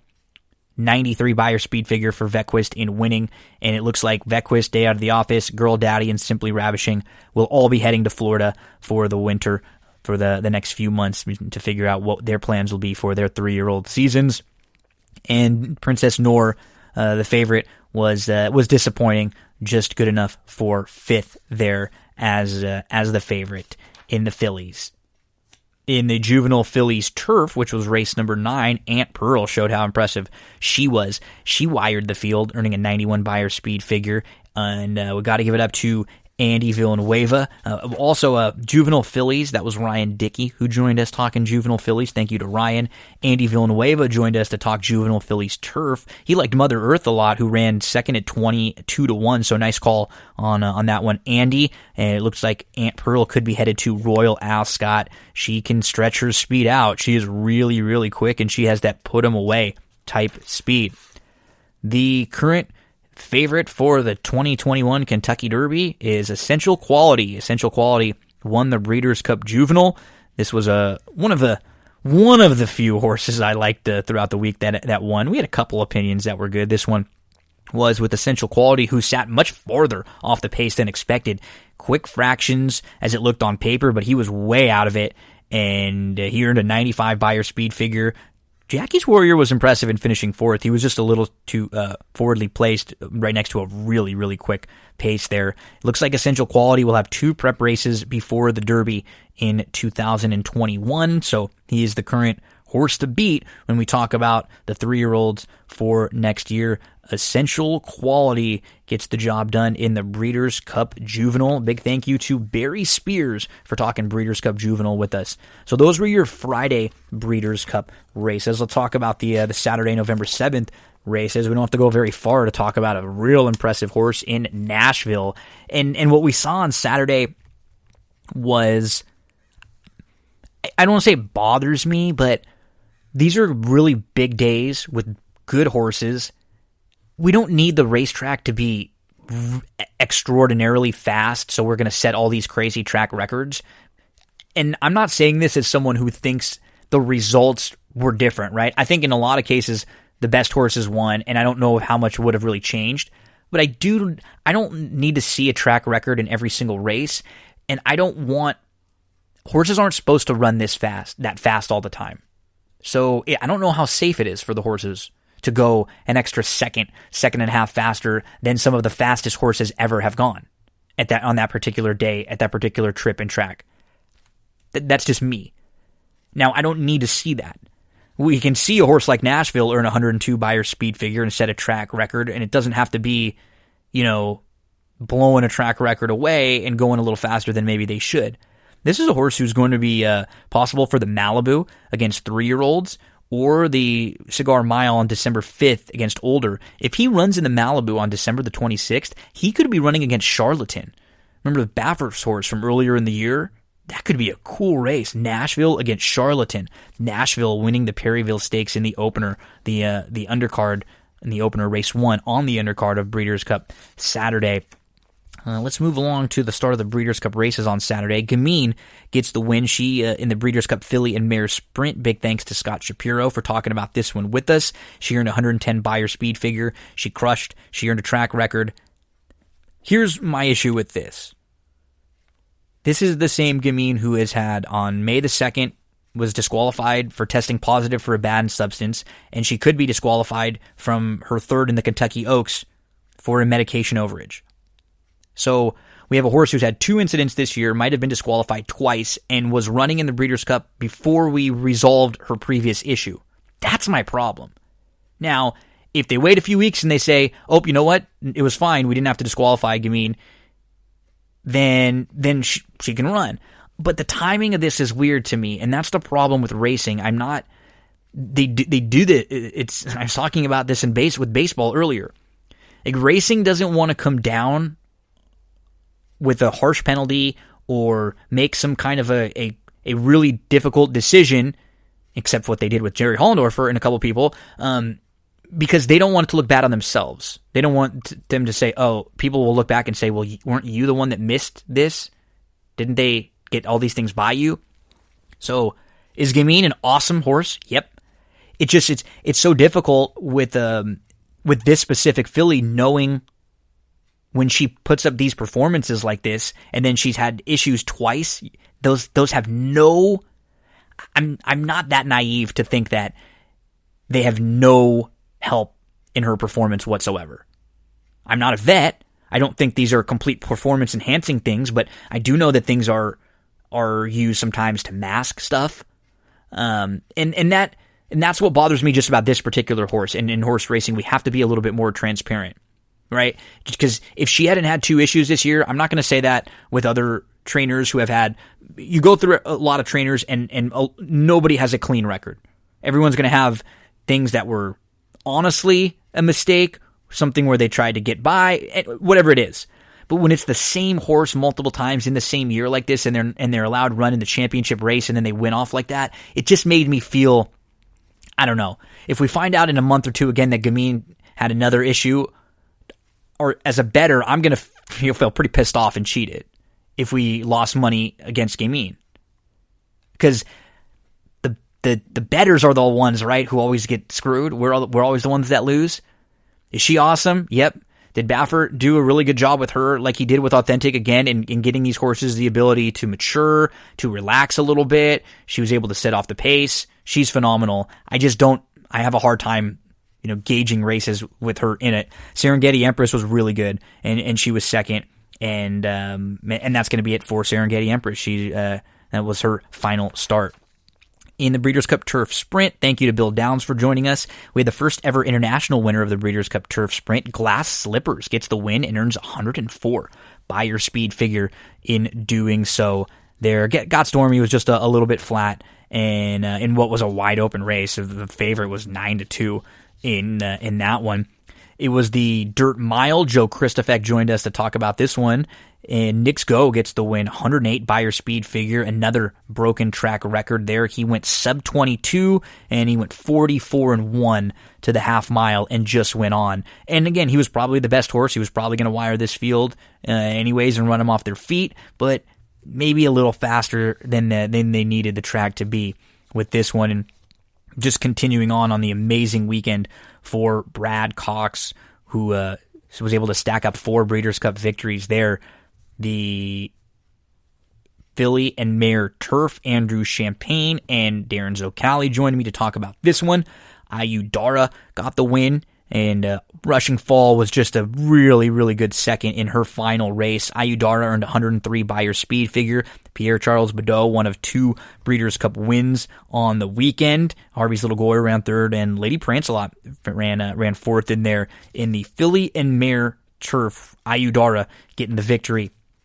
The sprint, it was Whitmore. The 4th time was the charm. I would have never played Whitmore ever. He was 18-1 on the board. It was his 4th try at winning the Breeders' Cup Sprint. He was not in good form this year, and he is more of a mid-pack to closing horse. There was no speed on paper. It looked like only Yaupon had speed, and then Yaupon didn't even go. So it didn't feel like the type of race that was going to set up for a horse to come from off the pace. Whitmore, congratulations to the connections. He gets the win in his 4th try and a very deserving winner of the Breeders' Cup Sprint. Very disappointing effort from Yaupon, who just didn't break and never really showed any of that speed that looked on paper like he was going to have that kind of an advantage. Pierre Charles Badeau with another win, and this one was a shocker. He was aboard Order of Australia, a 73-1 shot that ended up paying $148.40 for your $2 to win. Aidan O'Brien ran 1-2-3 in the Breeders' Cup Mile. It was the second win of the day for Badeau, 105 Buyer for Order of Australia. A big thank you to Chris Larmy for joining us to talk about the mile. This was the second highest win payoff ever in Breeders' Cup history. Christina Blacker joined us to talk about the distaff, and she was pretty spot on. She liked Monomoy Girl a little more than Swiss Skydiver, and she thought Valiance was a horse who would be able to hit the board and give you a little value there. Monomoy Girl wins, Valiant second, Dunbar Road third in the distaff. This was the 4th Breeders' Cup win of the weekend for Brad Cox, and Monomoy Girl, the 4th 2-time winner of the Breeders' Cup distaff. She earned 100 Buyer speed figure, and it looks like she will be returning to the races next year. The Breeders' Cup Turf, Andrew Champagne and Darren Zocali, they were doing double duty, so we talked about the Filly and Mare Turf and then the Breeders' Cup Turf, and we all liked Tarnawa in this one, who was just under 5-1. The Euros run 1-2 with Tarnawa and Magical. Channelmaker tried to get out front and wire the field, but was not able to hold off the rallies of a couple very strong Euros. Tarnawa with 109 Buyer speed figure in winning that one. And the Classic went to Authentic. Emily Gullickson joined us to talk about the Classic. I'm just a little surprised at some of the tactics in this race, and we've heard trainer Barkley Tagg not very happy with what happened with Tiz the Law. Tiz the Law broke on top in this race. Now, do I think Tiz the Law was going to be a horse who tried to set the pace and get in front of Authentic? No, but what happened, Tiz the Law broke on top in the Derby also. And what he ended up doing is Manny Franco grabs a hold of Tiz the Law to try to take him back and settle him. And instead of letting him run, when you just let him run for a little while, it stretches Authentic out. And it forces Authentic to have to work harder in order to get the lead, in order to clear you. Then what it does is it stretches the rest of the field out. So that way, instead of grabbing a hold of a horse, you can actually just sort of guide your horse to the outside, because there's not a group of horses bunched up that you have to maneuver in between or get back and get around. So Barkley Tagg was not happy with what happened with Tiz the Law. As someone who thought there would be a little more speed on paper, it only frustrated me in that when he broke, I thought he should have pushed him more. I was a little more surprised that Maximum Security wasn't as close up, and it was over pretty early on when Authentic was cruising like that. Improbable tried his best to come and get him, but he just couldn't. So Baffert runs 1-2 with Authentic with Improbable. I needed Improbable for a lot of money to close. I'm a little frustrated on that one, but ton of respect for Authentic. He's the deserving horse of the year, your Derby winner, your Breeders' Cup Classic winner. He was best. He outran them. I would have just liked to see Tiz the Law push him a little more early, or maybe Maximum Security push him a little bit more early. But hey, you know what? All he did was win the race. That's not he can't control that, so cannot hold that against Authentic, your deserving horse of the year, who earned 109 Beyer speed figure. Big thank you to everyone who joined us. We had 14 guests to discuss each and every Breeders' Cup race last week. This week, we shift our focus to what's coming up in the world of horse racing, and we've got some major contests at Stable Duel this weekend on Thursday. And we're going to talk about the Thursday Woodbine races right here, the Thursday Laurel races right here following this, the Thursday Golden Gate races right here following this, the Friday Woodbine races right here following this, and the Friday Del Mar races right here following this. We'll give you some thoughts on 5 contests coming up over the next couple days. So Thursday, Woodbine has a $25 buy-in, top 10 contest. Laurel Park has a $10 buy-in, and Golden Gate has a double up that's a $25 buy-in. On Friday, the 13th, ooh, how about that? Friday, November the 13th.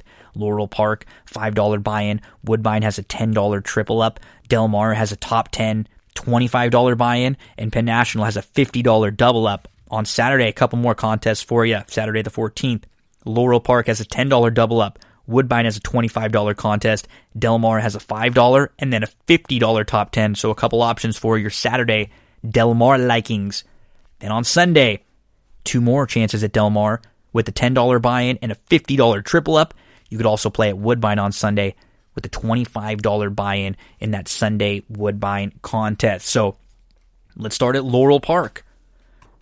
On Thursday, if you're playing in some of those stable goal contests, there are a couple horses that you can use in here. And hey, I'm just going to be betting a lot of these horses to win too. So Laurel for me, race number 1, I'm going to go to the number 7, Vic's Cool Cat at around 5-2.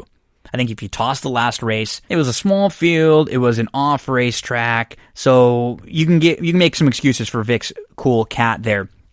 It looks like the 1, 2, 3, and then maybe even the 8 and the 4 will all be showing some speed and be forwardly placed in here. So Vic's Cool Cat, she is drawn well, and she should sit a great trip off the pace. I'm going to make a win wager on her if she is anything over 5-2, and in Stable Duel, she'll cost you $7,000 with her morning line price of 4-1. So make sure you throw her in your Stable Duel lineup on Thursday.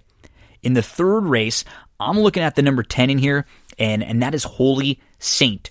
So when Holy Saint last faced a couple of the common rivals that you see in this race, Tauber and Scene at the 7 on the Rocks, it was an off track. I think you can just put a line right through that race. This is a horse who's proven at 6.5 furlongs. He has some speed, but he can also sit just off the pace if need be. And he's heading into a really hot barn right now who is going to go first off the claim with the number 10, Holy Saint, a barn who really is able to place them super well. Just beat a next out winner in that 16 claimer. I just beat a next out winner who came back to win a 16 claimer. So the number 10, Holy Saint, I think is going to get bet down a little bit in here, and that's great for Stable Duel because he's only $1,000 on the morning line. If Holy Saint's anything over 5-1, I'm going to make a win wager on the number 10 in race number 3. We move along to race number 5. It is the number 8, Sunday in LBC, who I'm looking at. And hey, I'm in the Long Beach here. So much drama in the LBC. It's kind of hard being Snoop D-O double G. But the number 8, Sunday in LBC in race number 5 would only cost you $750 in your Stable Duel lineup. And let's talk about some of the reasons why we like this horse. The price for me is about 6-1. Anything over 6-1, 6-1 or over, I'm ready to make a win wager on Sunday in LBC. She was the runner-up at the level last time out. 2 starts back, tried the turf, just put a line right through it. That was a troubled trip on the grass too. Will likely be close up. She showed last time out that while she does have speed and probably wants to be really close to the lead, she can sit and she can pass horses. She fits very well in here. That morning line is way too high. If she gets bet down, that'll get you great value in your stable duel lineup. And anything over 5-1 on Sunday in LBC will be played for me on Thursday, Laurel Park. 3 plays, 3 horses to use in your stable duel lineups. The first race, the number 7, Vic's Cool Cat, anything over 5-2. The third race, the number 10, Holy Saint, anything over 5-1. And the fifth race, the number 8, Sunday in LBC, anything over 5-1 on that one. Let's move along on Thursday over to Woodbine. Get those past performances out for Woodbine for Thursday, November the 12th, and we won't have to go far. Remember, there's a stable duel contest that we're going to be playing to find one of the horses to build your lineup around and to play to win. I'm talking about the number 7, Exceed. If it is anything over 5-2, I'm going to make a win wager on him. He will cost you $7,000 in your stable duel lineup. The blinkers come off for this guy. He drew the rail last time out, and he was a little slow.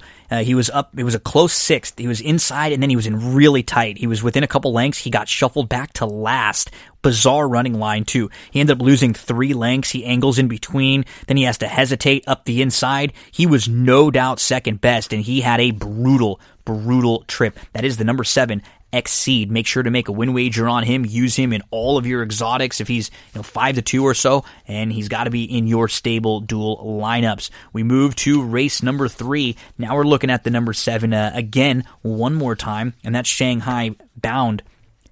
She was 5th, kind of a close-up 5th, just about 3-4 lengths off, sitting on the outside. She ended up with a really solid second last time out on September the 24th. That was going 7 furlongs. She's going to stretch back out, and 2 starts back, she was a very nice second, going a mile and a 16th. Last time out, she lost to a next out winner, so she's been the runner-up in her 2 starts for these connections, and this is a great spot for Shanghai Bound. I'm fine spending up a little bit on her. She would be an exotic single for me. Anything over 9-5 would offer great value. She would cost you $8,000 in your stable duel lineups. We move to race number 5 for Woodbine on Thursday, and we're looking at the number 7 again. 7, 7, 7. We're rolling 7, 7 in the first, 7 in the third, 7 in the fifth. This is Threat Level Midnight, so you fans of The Office and Michael Scott will appreciate this one. The name of this horse. Threat Level Midnight debuted going 5 furlongs on the turf at Monmouth and lost to a next out winner against maiden special weights. Came back against maiden 20s on the synthetic at Presque Isle, and she had a brutal trip. Slow start, was bumped around and was traveling well on the inside, and then just ran into traffic, got shuffled, nowhere to go, had to angle around, and then shot up in between horses, but just couldn't get to the leader. The early trouble really cost her, and she had a ton of it. Threat Level Midnight will be on all of my exotics. Anything around 7-2, I'm going to make a win wager, and this one would be $5,000 in your stable duel lineups. We move to race number 6 at Woodbine on Thursday. I'm going to the one, This Round's Mine, who should just send hard from the inside, second off the bench. There is no other speed in here at all. I think the plan has to be send hard from the inside. Wilson was aboard for the last few. I knew she showed a little tactical speed. I think they're going to send hard from the rail. This Round's Mine. So 4 horses at Woodbine on Thursday we're looking at. These will be horses that are going to be in my stable duel lineups, and I will play them based on their odds. If we can get 5-2 on Exceed, the number 7 in race number 1. In race number 3, the number 7 Shanghai Bound, 9-5 or so, and we'll try to single that one in exotics. In the 5th, the number 7 Threat Level Midnight, 7-2 is the value line there. And in the 6th race, the number 1, I probably want to get around 4-1 or so on This Round's Mine, who would be $5,000 on your stable duel lineups for Woodbine on Thursday. Now there's another place you can play a stable duel lineup on Thursday. So we will play a lineup, and we will also play some horses to win. So let's talk about Golden Gate for Thursday. There are 3 horses that I'm going to be looking at over at Golden Gate. So get your past performances out for Thursday, November the 12th. We're going to head to race number 2 at Golden Gate on Thursday. And I'm going to be looking at the number 4 in here, and that is Homegrown.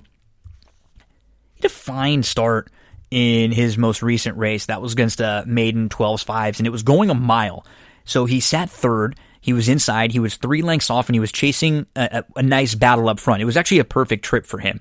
He didn't really get going until late, though. That was at a mile, and now he's going to cut back to 6 furlongs. What I like is that we know that he's quick enough to keep up, because he's actually shown some sprint speed. He faded, and he finished 4th in his second start.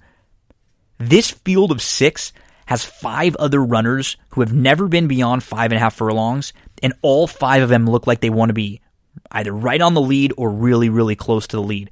I think you have a bunch of horses in here who don't want to go this far, or who this might be a little farther than where they're best, and they're all going to be battling. This race looks like it's going to set up perfectly for the number 4, Homegrown. Anything over 5-2, I'm going to make a win wager on Homegrown. Make sure to use this one in your stable duel contest for $7,000 in your stable duel lineup.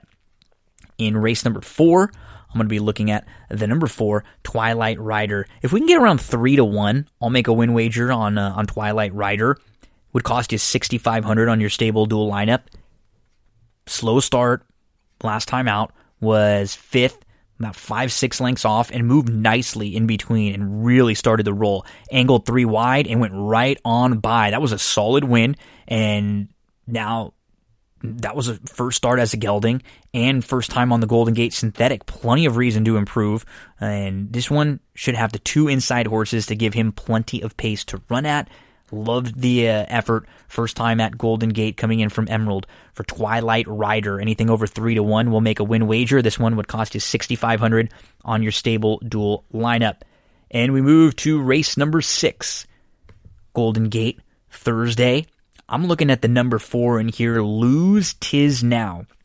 I think Lose Tis Now is going to get bet off the morning line. She's 6-1. She will cost you $5,000 off your stable duel lineup. Doesn't matter how much she gets bet. So she tried the synthetic last time out, and that's not what I think she wants. The key is the breeding for this gal. She's actually bred very, very nicely, and she's a full bro to Mike's Tisnow, who is a multiple stakes winner. The dam of this one was a 5-time winner, and all 5 of those wins were going long on the turf. So Lose Tisnow won sprinting on the turf a couple starts back, a good start, but chose to take back. Was in 4th, was in the 2 path, 2-3 lengths off, got a nice setup, and looks like she'd have no problem with the added distance. And I like that this barn, who's very good first start off the claim, they claim this one, and then he immediately stretch out going long on the grass, because that's what the dam did really well. So in the 6th race, the number 4, Lose Tis Now, anything around 3-1, I'll make a win wager. And those will be the 3 Golden Gate plays, and those will be some of the 3 that I build my stable duel lineups around. In race 2, the number 4, Homegrown. In race 4, the number 4, Twilight Rider. And in race 6, the number 4, Lose Tis Now. Best of luck on Thursday over at Golden Gate. Let's move from Thursday over to Friday. We'll have a couple plays for you at Friday at Woodbine, and then over at Del Mar. 3 plays on Friday at Woodbine. Let's go to race number 1 for the first one. And it's the number 7, I Come From Downtown. I think 7 furlongs on the synthetic is where he's found a bit of a home.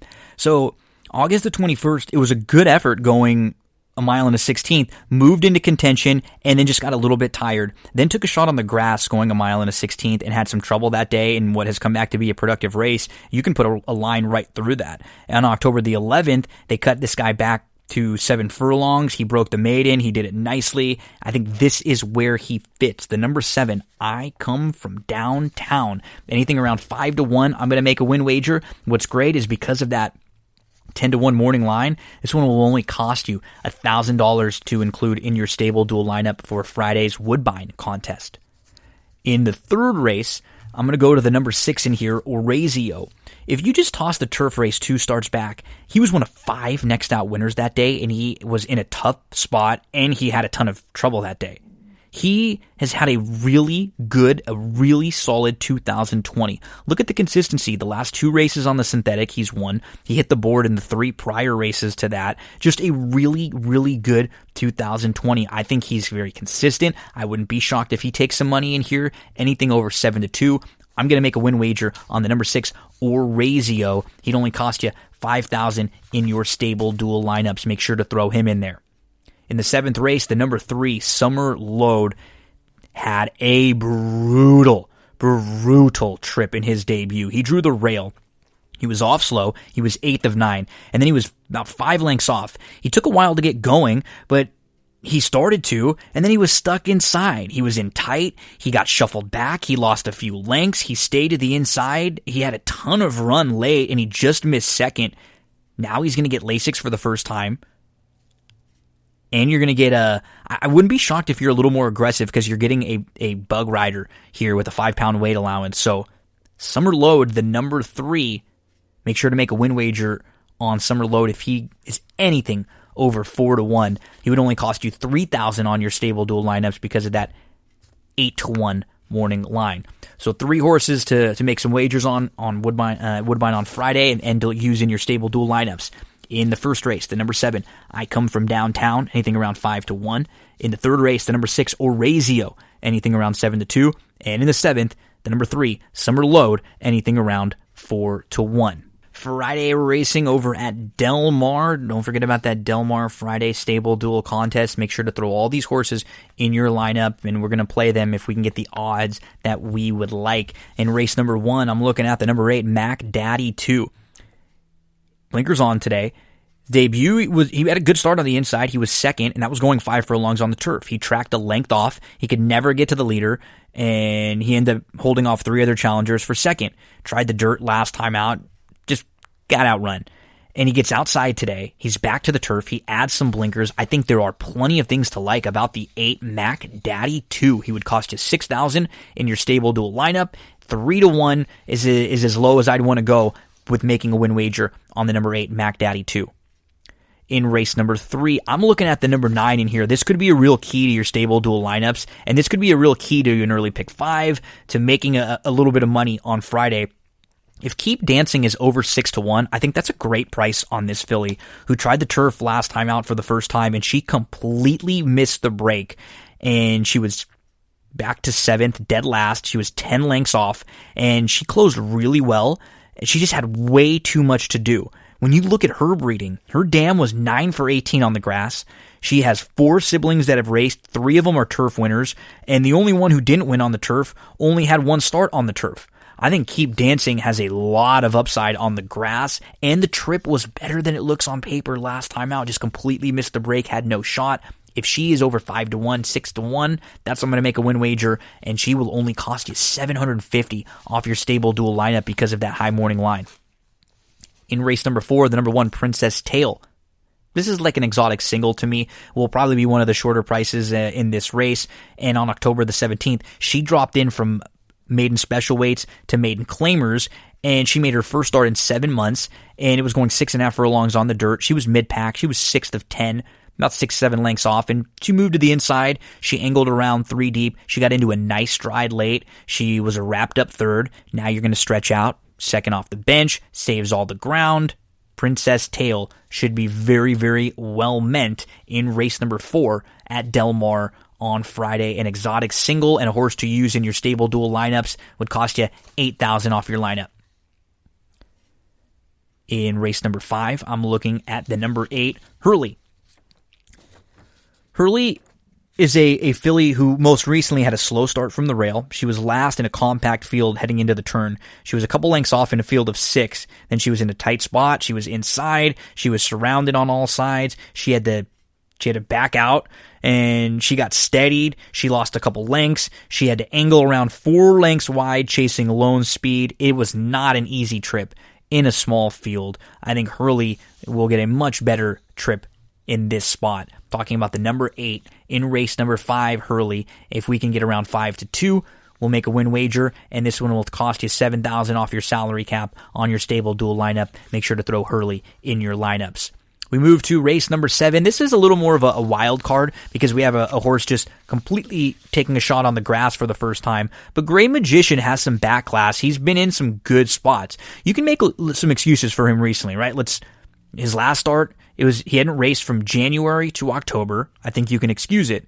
And then in the Fort Hooper at Gulfstream Park back in January. He was fit that day in a field of 14. He actually did not run poorly at all.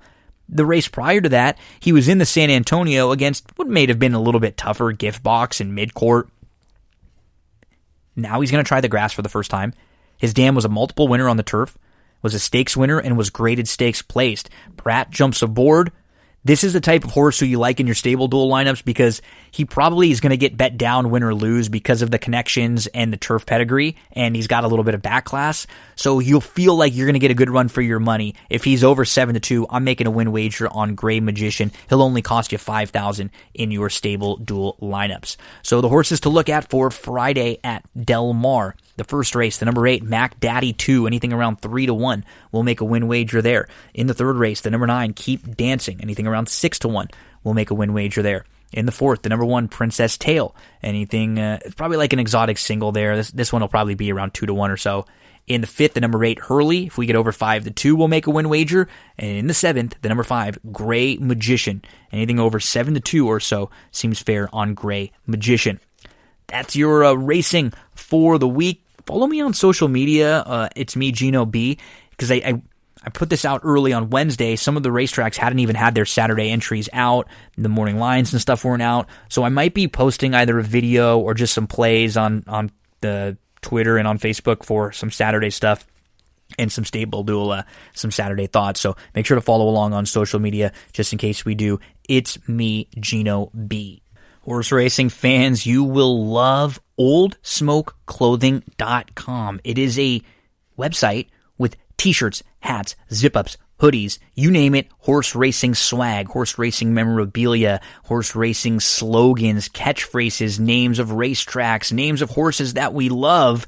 oldsmokeclothing.com. And when you use the promo code GINO, it'll get you free shipping on your order. I mean, we're talking t-shirts, hats, zip-ups, quality clothings, hoodie, tank tops, long sleeves, custom designs. You can get whatever you want on there. You get the chance to show the horse racing fan in you. Check out some special collections like the Kentucky Derby or the Secretariat collection. They have a clubhouse set up where you will pay to be a member of the clubhouse. It'll give you opportunities to get discounts anytime you shop, and you're going to get exclusive memorabilia and exclusive items sent to you 4 different times throughout the year. We'll give you more information on the clubhouse, and you can check out more about that at oldsmokeclothing.com. Tis the Law, Midnight Bisou, Authentic, She Dares the Devil, any horses that you're fans of, they have shirts there so you can represent. oldsmokeclothing.com, promo code GINO gets you free shipping on your order. Up next, it's the Money in the Bank 2011 Old Wrestling Rewatch. It's just Andrew Champagne joining me this week. Darren will be back with us next week. We talk about Money in the Bank 2011, CM Punk, John Cena, the Pipe Bomb, and one of the biggest matches, no joke, in wrestling history and in WWE history, and one of the most important matches of the last decade or so. It's the Money in the Bank 2011 recap with Andrew Champagne. John Cena, while you lay there, hopefully as uncomfortable as you possibly can be, I want you to listen to me. I want you to digest this, because before I leave in 3 weeks with your WWE Championship, I've got a lot of things I want to get off my chest. I don't hate you, John. I don't even dislike you. I like you. I like you a hell of a lot more than I like most people in the back. I hate this idea that you're the best, because you're not. I'm the best. I'm the best in the world. There's one thing you're better at me than I am, and that's kissing Vince McMahon's ass. You're good at kissing ass. You're good at kissing Vince's ass as Hulk Hogan was. I don't know if you're as good as Dwayne, though. He's a pretty good ass kisser. Always was and still is.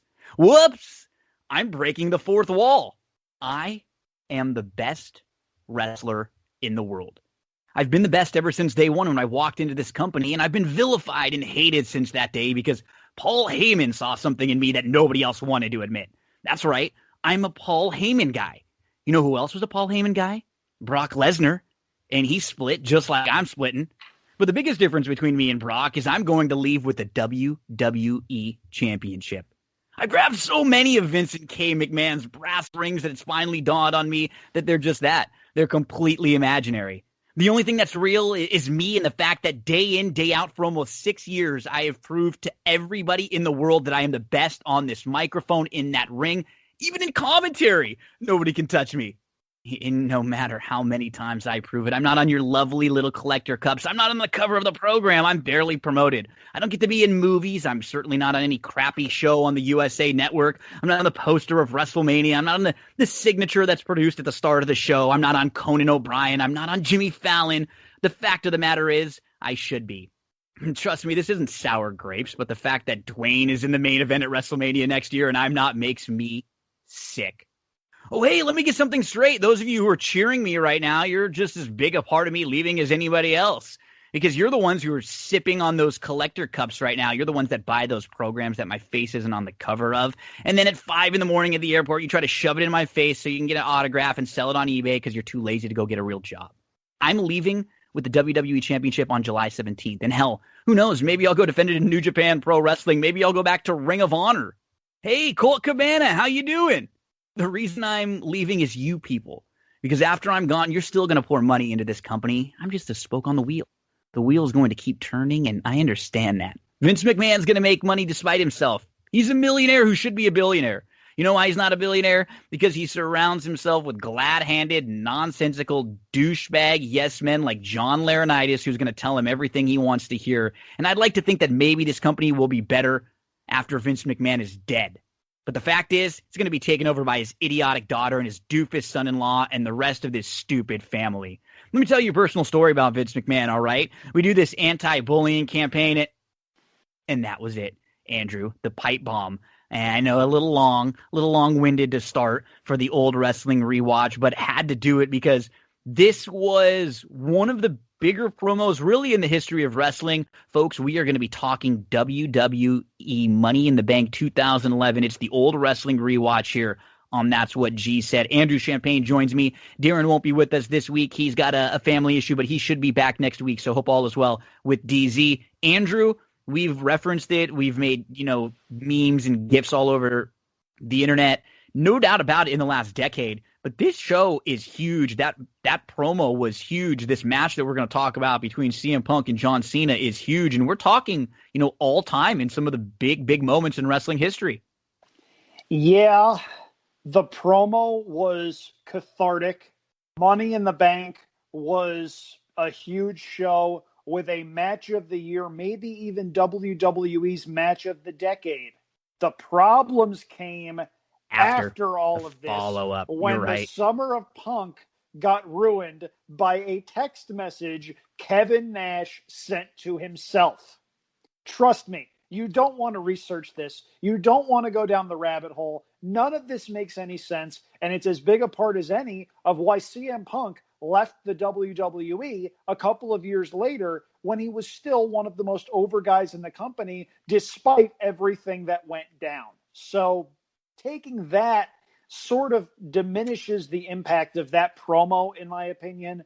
But going back to 2011, that set the wrestling world on fire, probably in a way that nobody had done since the Monday Night War. You're right. I am not exaggerating when I say that. Because I was trying to think just of what you're saying. I'm trying to think, okay, give me what are the big moments along the way? And for me, this is definitely, if we're talking about, we're in 2020, November, recording this right now, and we're talking about a show that happened in July of 2011. So in this decade, no doubt about it, there are two things that I can really think of. This and Daniel Bryan leading up to WrestleMania 30 that were seemingly hot, where you had an organic, non-WWE created wrestler, somebody who came in to this company that wasn't supposed to make it and made it on their own, not because of what WWE did. In fact, it was in spite of what WWE did. They still made it to the top. So, I can't, before Punk, there are moments here and there, right? You have things that were cool, WrestleMania where you get the Rock Hogan, in that match. That's cool. And stuff that happened, as you mentioned, maybe here or there, the rise of Cena, big Orton moments along the way. But as far as something that people in the mainstream knew what was going on, this was a huge deal. And what makes this you're right. It's a polarizing event to talk about because I can remember the lead up to this and how hot and just the energy of the event. And just like you said, knowing what we know afterwards, it does leave a little bit of a sour taste in your mouth because this is something that WWF and Vince have done for a while. They have a really good hot angle. They start it well. They get maybe to the middle part of it well, but they can't really finish it or conclude it. And that's sort of what happened here. But I mean, you're right, Andrew. This is as big as anything in the wrestling world in the last 20 years. And you know what the real proving point of that is, Gino? We were at the Staples Center a couple of years ago. The Rock was filming stuff for his movie. The Rock, while everything is getting set up around him, hears the crowd organically chant, CM Punk, CM Punk, CM Punk. 3 years after CM Punk leaves the company and his persona non grata, the crowd is chanting CM Punk, CM Punk, CM Punk. And Rock, ever the showman, says, you know what? I'll get him on the phone. And The Rock calls CM Punk from the middle of the ring. Now, great. The story goes, CM Punk did not answer because he was out walking his dog. You cannot make this stuff up as far as timing goes. But it goes to his voicemail, and The Rock has the phone in one hand, has the microphone in another, and goes, Punk, it's Rock. You're not going to believe this. I'm at the Staples Center, and there are 20,000 people chanting your name. He holds the phone up, and the entire crowd comes unglued. There is a list of maybe 6 to 8 people in the wrestling industry that are alive today that would get that kind of reaction. Yep. Punk got it, and he had been out of the business entirely for 3 years. That is how masterful this angle was up to this point and shortly thereafter. Then they got to the summer. Fit. That's all I can do is that sound effect. Fit.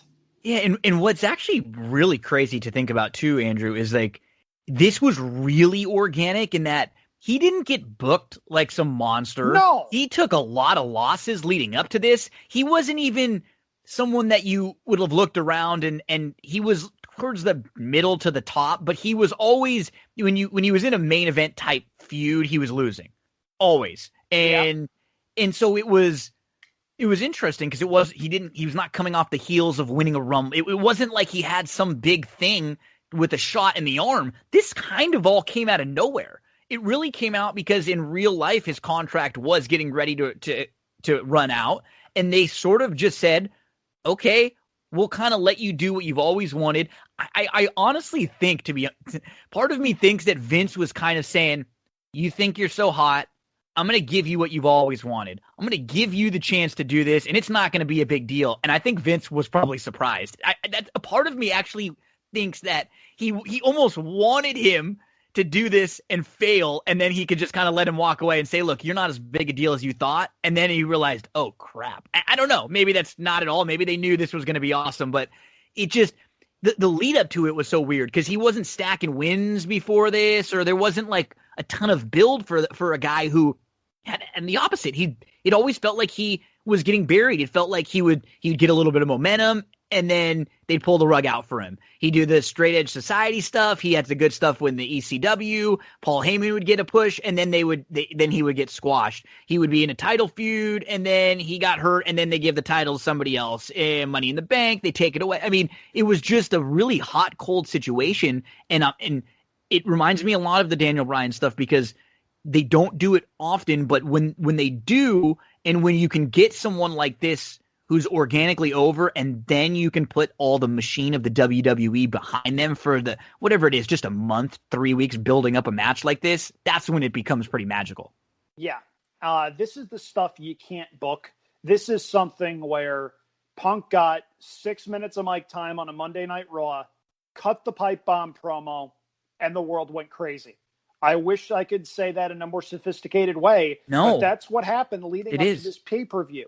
Now, here's a question for you. Say this happens 9 years later. Imagine if the specter of all of this is, oh my goodness, what if CM Punk is going to All Elite Wrestling? Right.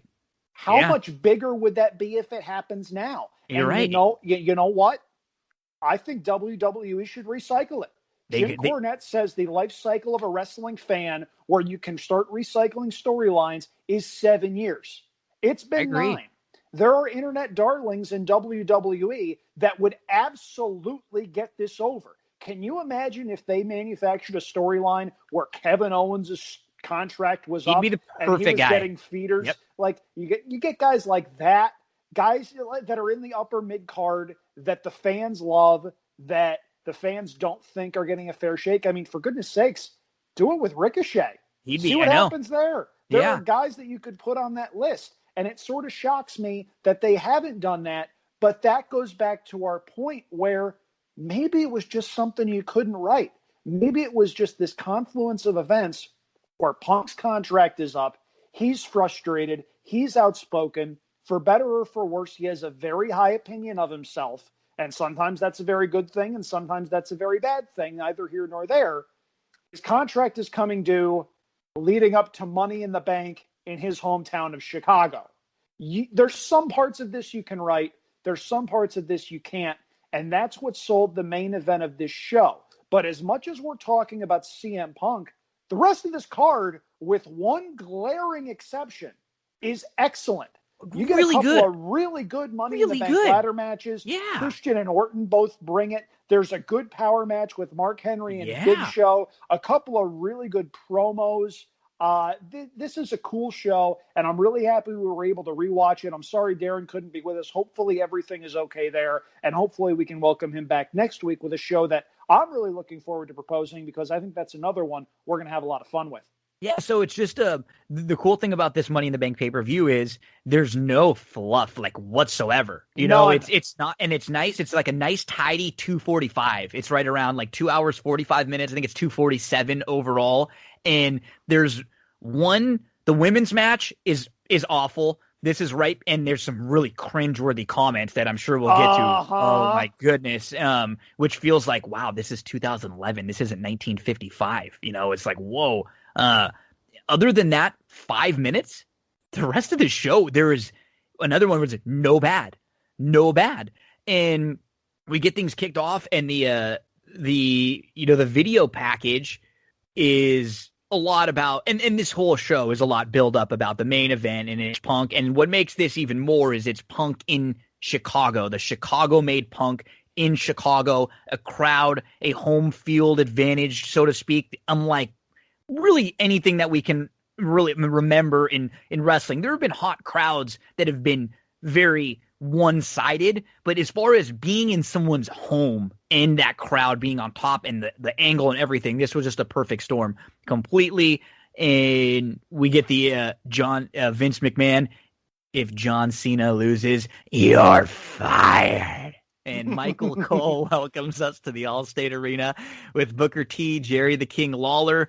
I gotta say, this was like my least favorite version of Michael Cole. I defend Michael Cole quite a bit because as being someone in broadcasting and stuff, being the head guy, especially I can imagine being the head guy with someone like Vince in your ear, with all the advertising and all the bells and whistles that Michael Cole has to deal with. He very rarely gets to just sit back and call a match. But if you want to hear how Michael Cole is when he calls a match, go back and listen to and watch The Beast in the East and some of the specials that WWE's done on the network, where you can tell he's not being produced and he actually gets to call the moves and set things up.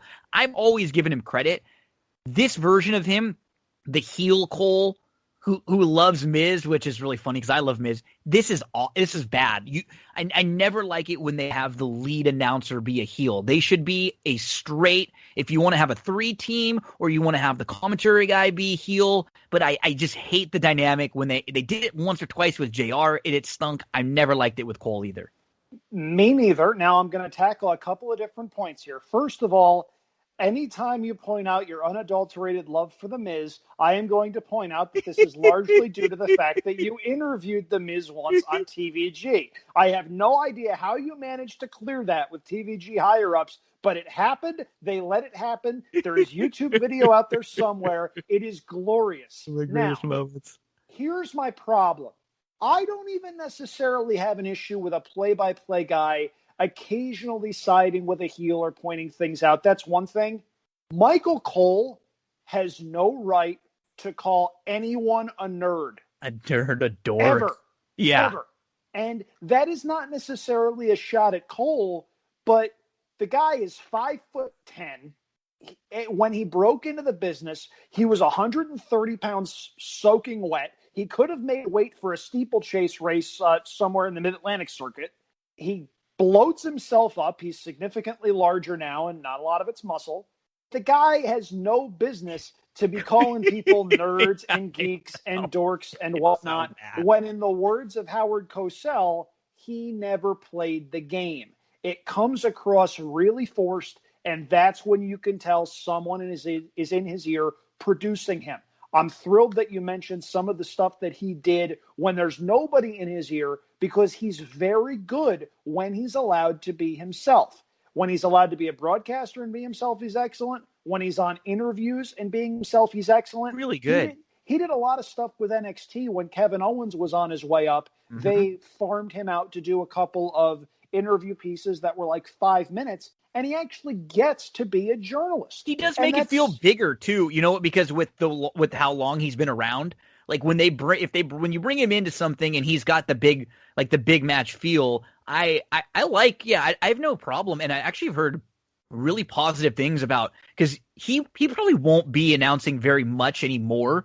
He's sort of been trying to transition out of that role for a while. He's in fact like the head of the announcers backstage, and I've heard really positive things about how he works with a lot of them and gives them a lot of feedback, and he's very good with helping a lot of them, and I think he wants to be into more of like a producing role. Yep. Now, my other issue with this team is Booker T had just returned to WWE earlier that year. He made the surprise return at the Royal Rumble. He ran in, and bonus points if you know who technically eliminated him, because this is an all-time obscure trivia question. Gosh, it is random, and I know because I know it wasn't long ago that I watched it, but it was not the 40-man one, I think. Yeah, and it's not Cody, because he has the Cody feud starting after, right? It's not. It's someone less obvious than that. I'll save you the trouble. Mason Ryan. There you go. Yeah, just rando. Yeah. Yep. Big guy who could move. Everybody drink. We miss you, Darren. Now, the problem here is Booker on commentary or as part of a panel, I have no strong feelings for or against him. He was trying to find his footing in a really big way, especially early. He sort of works into a groove as the show goes on, but the first Money in the Bank match was not his finest moment. Specifically, he was trying to talk up everybody and how everybody was his pick to win. I think he goes back and forth 4 or 5 times on that. It's incredibly distracting. Having said that, if you want a really good opener, you get it here. Yes. And that might be surprising, because there are a lot of young guys in this match that are not what you would necessarily think of as quote unquote over. No, but they're not proven at all either in WWE. Yeah. What that did was you didn't know who was going to win. Yeah. Daniel Bryan was not Daniel Bryan yet. No. If you look at the list here, Daniel Bryan's the obvious standout. But at the time, they put Sheamus and Kane in there for star power because the other guys just weren't all that over yet. And Wade Barrett felt like the favorite, because he had that little Nexus run where he was the main guy in Nexus. He had a couple main event matches against Cena and Orton towards the end of 2010 into 2011. And he felt like heel who was just kind of in the main event level and has been dropped back down. Like the perfect guy that they give the briefcase to. Exactly who they would be looking to give it to. Like you mentioned, they throw Sheamus and Kane in there to give him a little star power. And then you've got Cora, who is brand new. You've got Cody, who's mid-card. He's, broke away from Legacy, but he's more of like an IC title level guy. He never really was all that over, to be honest. Fine worker, but he didn't really find his footing. He's definitely not the Cody we know now. Slater and Gabriel were tag guys, and Daniel Bryan was like lower mid-card. I did forget, though, the crowd was really into him here. And this was, this is a smart crowd because they're CM Punk fans, but this is like you said, you got a Nexus and Core guy, Daniel Bryan super under the radar. Cody's wearing the protective mask. We've got Kane without his mask. And you mentioned how Cole keeps calling Daniel Bryan a nerd throughout. Sin Cara, pretty new, pretty hot at the moment.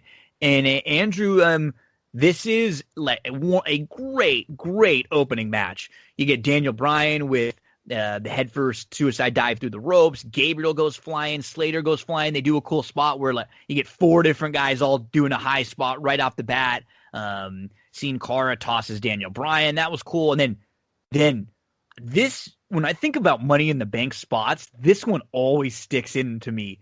Sheamus, he has a ladder set up from the ring to the announce table on the outside of the ring. And he power bombs Sin Cara through this thing, Andrew, and he just absolutely destroys him. And JR would say he is broken in half.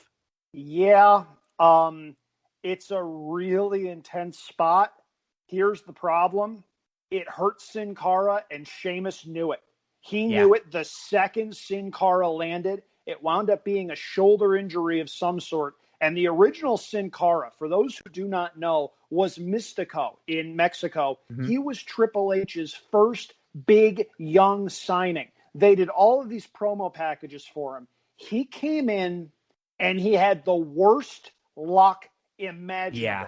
Now, he was doing a lot of really fancy stuff. He was botching moves in some instances, but there were times where he had, if he didn't have bad luck, he'd have no luck at all. This was one of those instances because a few minutes before, he gets a Spanish fly on Daniel Bryan when no one was doing that at the time. No one.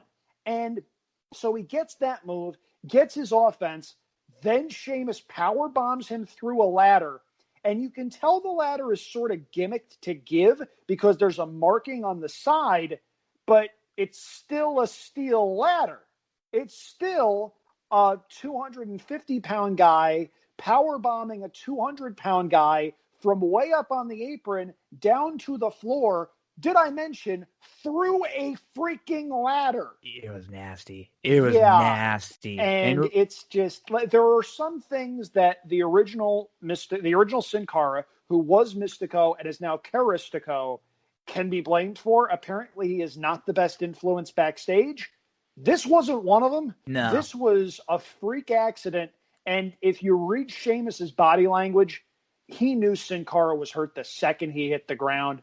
That's sort of uncomfortable. And it's one of the few bad spots on what is otherwise an excellent match. The one thing I do want to mention before you move on to the second part of the match is the reason I loved this match.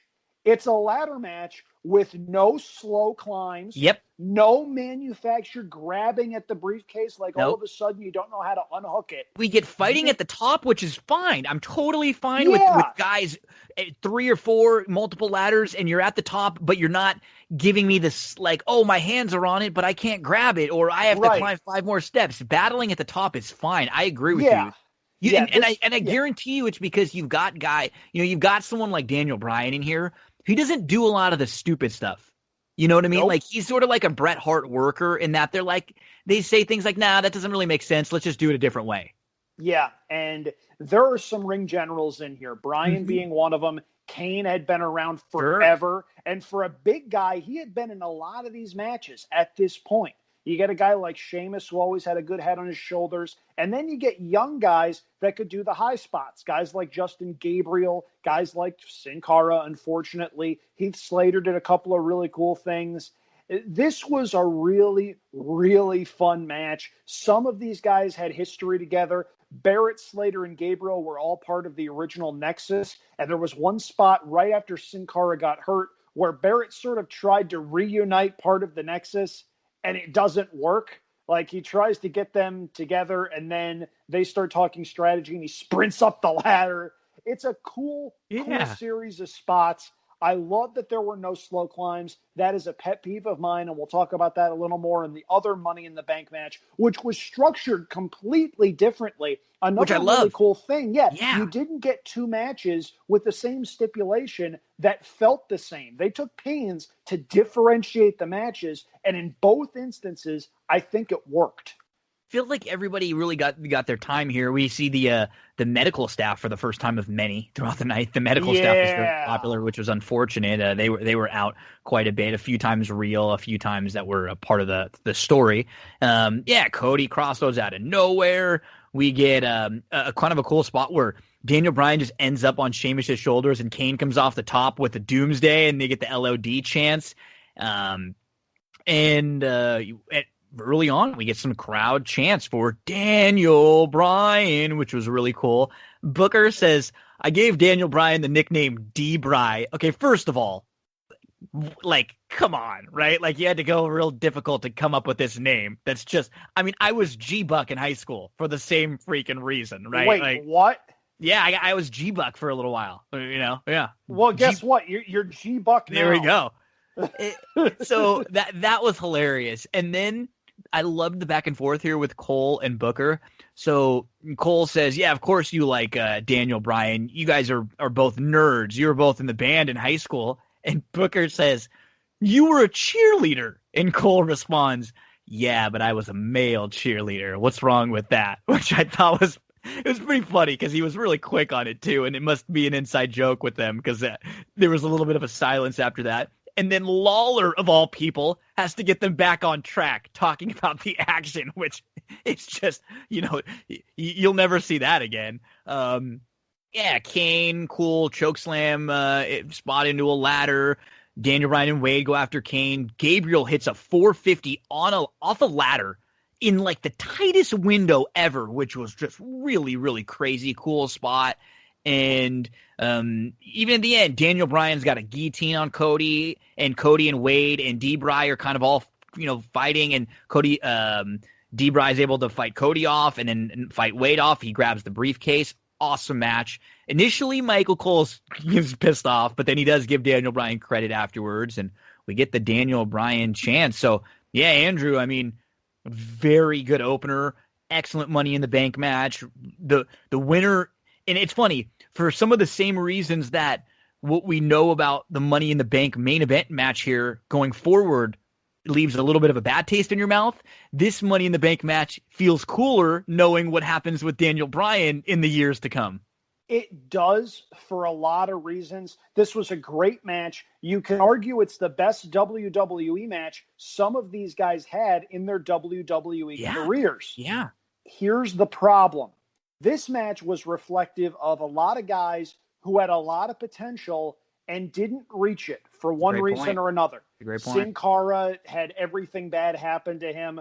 Wade Barrett was just never seen as anything more than an upper mid-card guy. I think he could have been far more than that. His Bad News Barrett character was a highlight. There's no way around it. Yep. Justin Gabriel, tremendous worker, just needed a mouthpiece. Yep. Heath Slater was best known for saying, I got kids. And that one promo probably bought him another 2 or 3 years on the roster before he wound up having to get cut. Cody, we all know he left WWE, went off doing his own thing. Now one of the bigger stars over at AEW. Daniel Bryan obviously capitalized.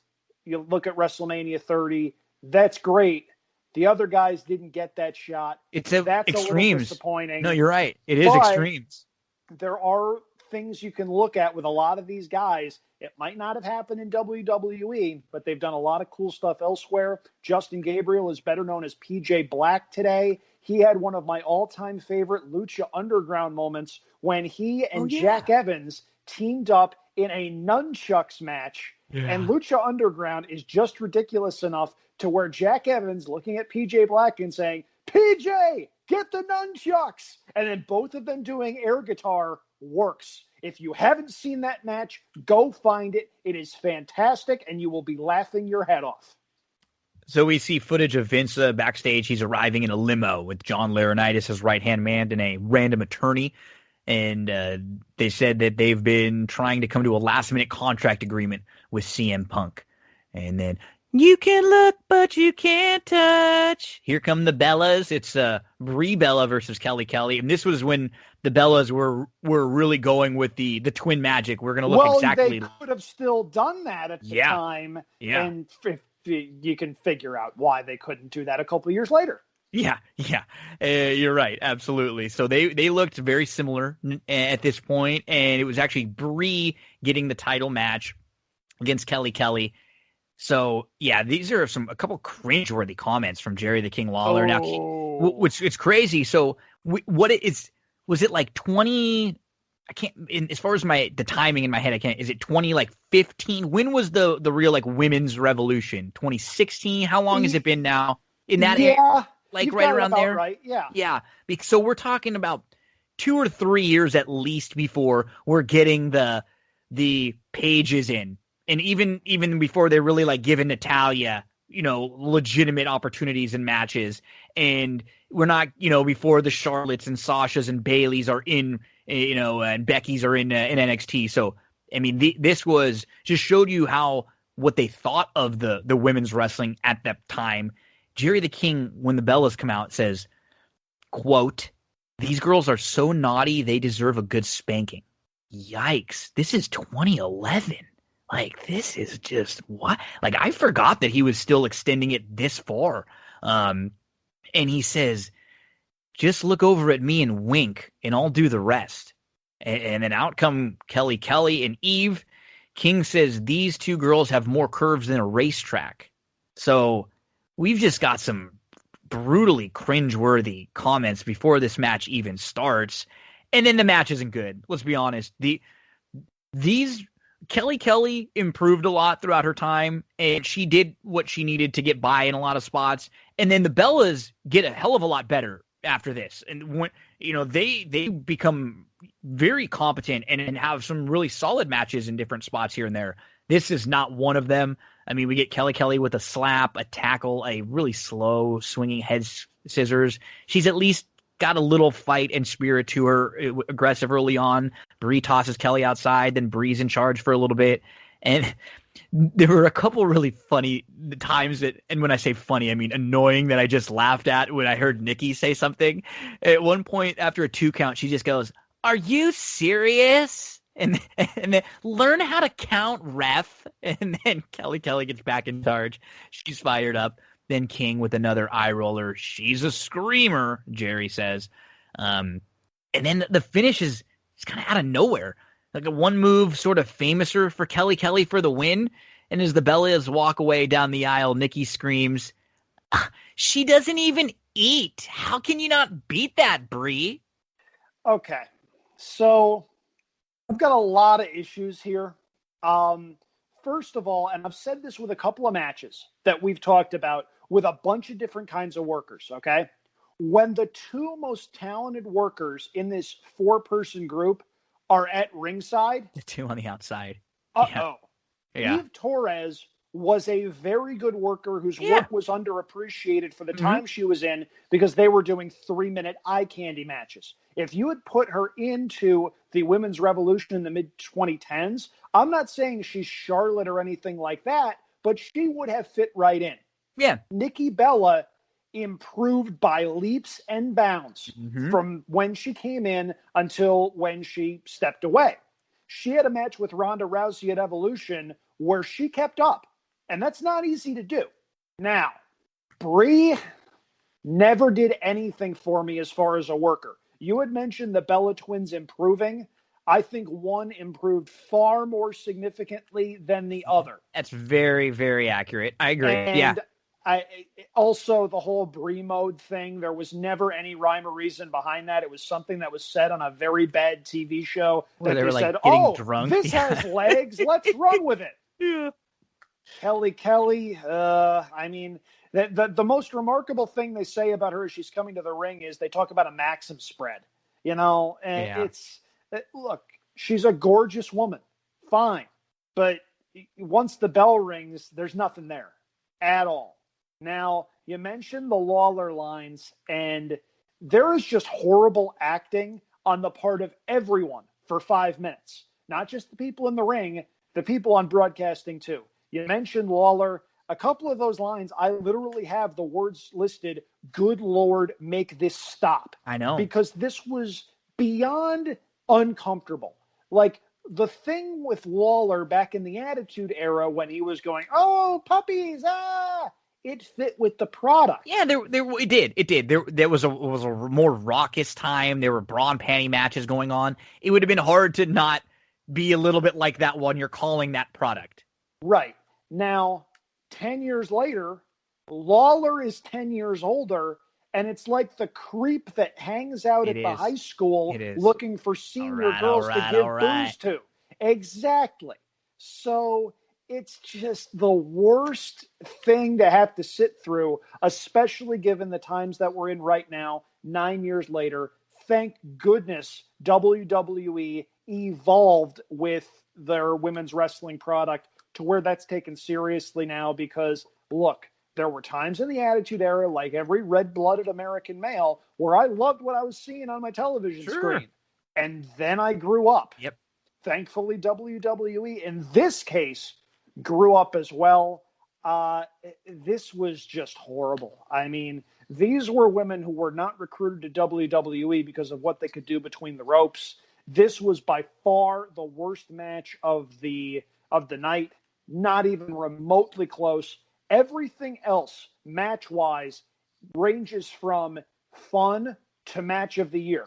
Yeah. This was, on the Meltzer scale, you can make an argument that this is negative stars worthy. That's how bad this is. And at least it doesn't go more than 5 minutes. Yeah, that's all we can say. Yeah. One other thing before we move on. Nikki's shouting at Brie, look at her, she doesn't even eat. When you could lose both Bella twins behind a lamppost at that point. This is like the stuff that it was on one of the shows that we talked about where they would make fun of Mickey James. You know, the Lake Hole, you know, they would make fun of Mickey James for being fat and ugly and call her a pig. And it's like, what? This is like a weird world where, okay, so Nikki and Brie are supposed to be big? That's what they're saying here? Like, yeah, it's just, it's the George Carlin line. It's all bullshit and it's bad for you. If you feel the need to watch this show, and we both recommend that you do, skip this match. It's just not necessary. It's really not. And it's not even so bad. It's good. It's just awful. Yeah, and we give WWEF, whenever we're watching shows, a lot of crap for things that we go, man, look, when this was good, or some of these shows that we pick out and things were so great. This is one thing that we will always forever say. I mean, what they do with their women is really good right now on all levels. On all levels, a lot of times the women's stuff is some of the most entertaining stuff on the show. Sasha and Bailey have had a pretty good run that started off a little shaky and then got good, and then some back and forth. Asuka's a nice mainstay. They're finally kind of getting Shayna and Nia a little bit of personality and getting them a little bit. So and then it's not even mentioning NXT and everything great they've got going down there. They've got girls like Bianca and Rhea Ripley, you know, waiting. And this is all Io Shirai. This is all while Becky is out right now, who was the biggest star in a while. And Charlotte is out. So applaud in that when we watch this and flash forward a decade later and see the strides in that the women can main event matches and it doesn't feel weird. And in fact, sometimes I would prefer a good women's match if it's got a little more story than they've done a great job with that. So we'll give them we'll critique when critique be needed, but definitely give them due on that, because they've definitely come a long way there. And I like this next match quite a bit. I was a big fan of this feud at this time.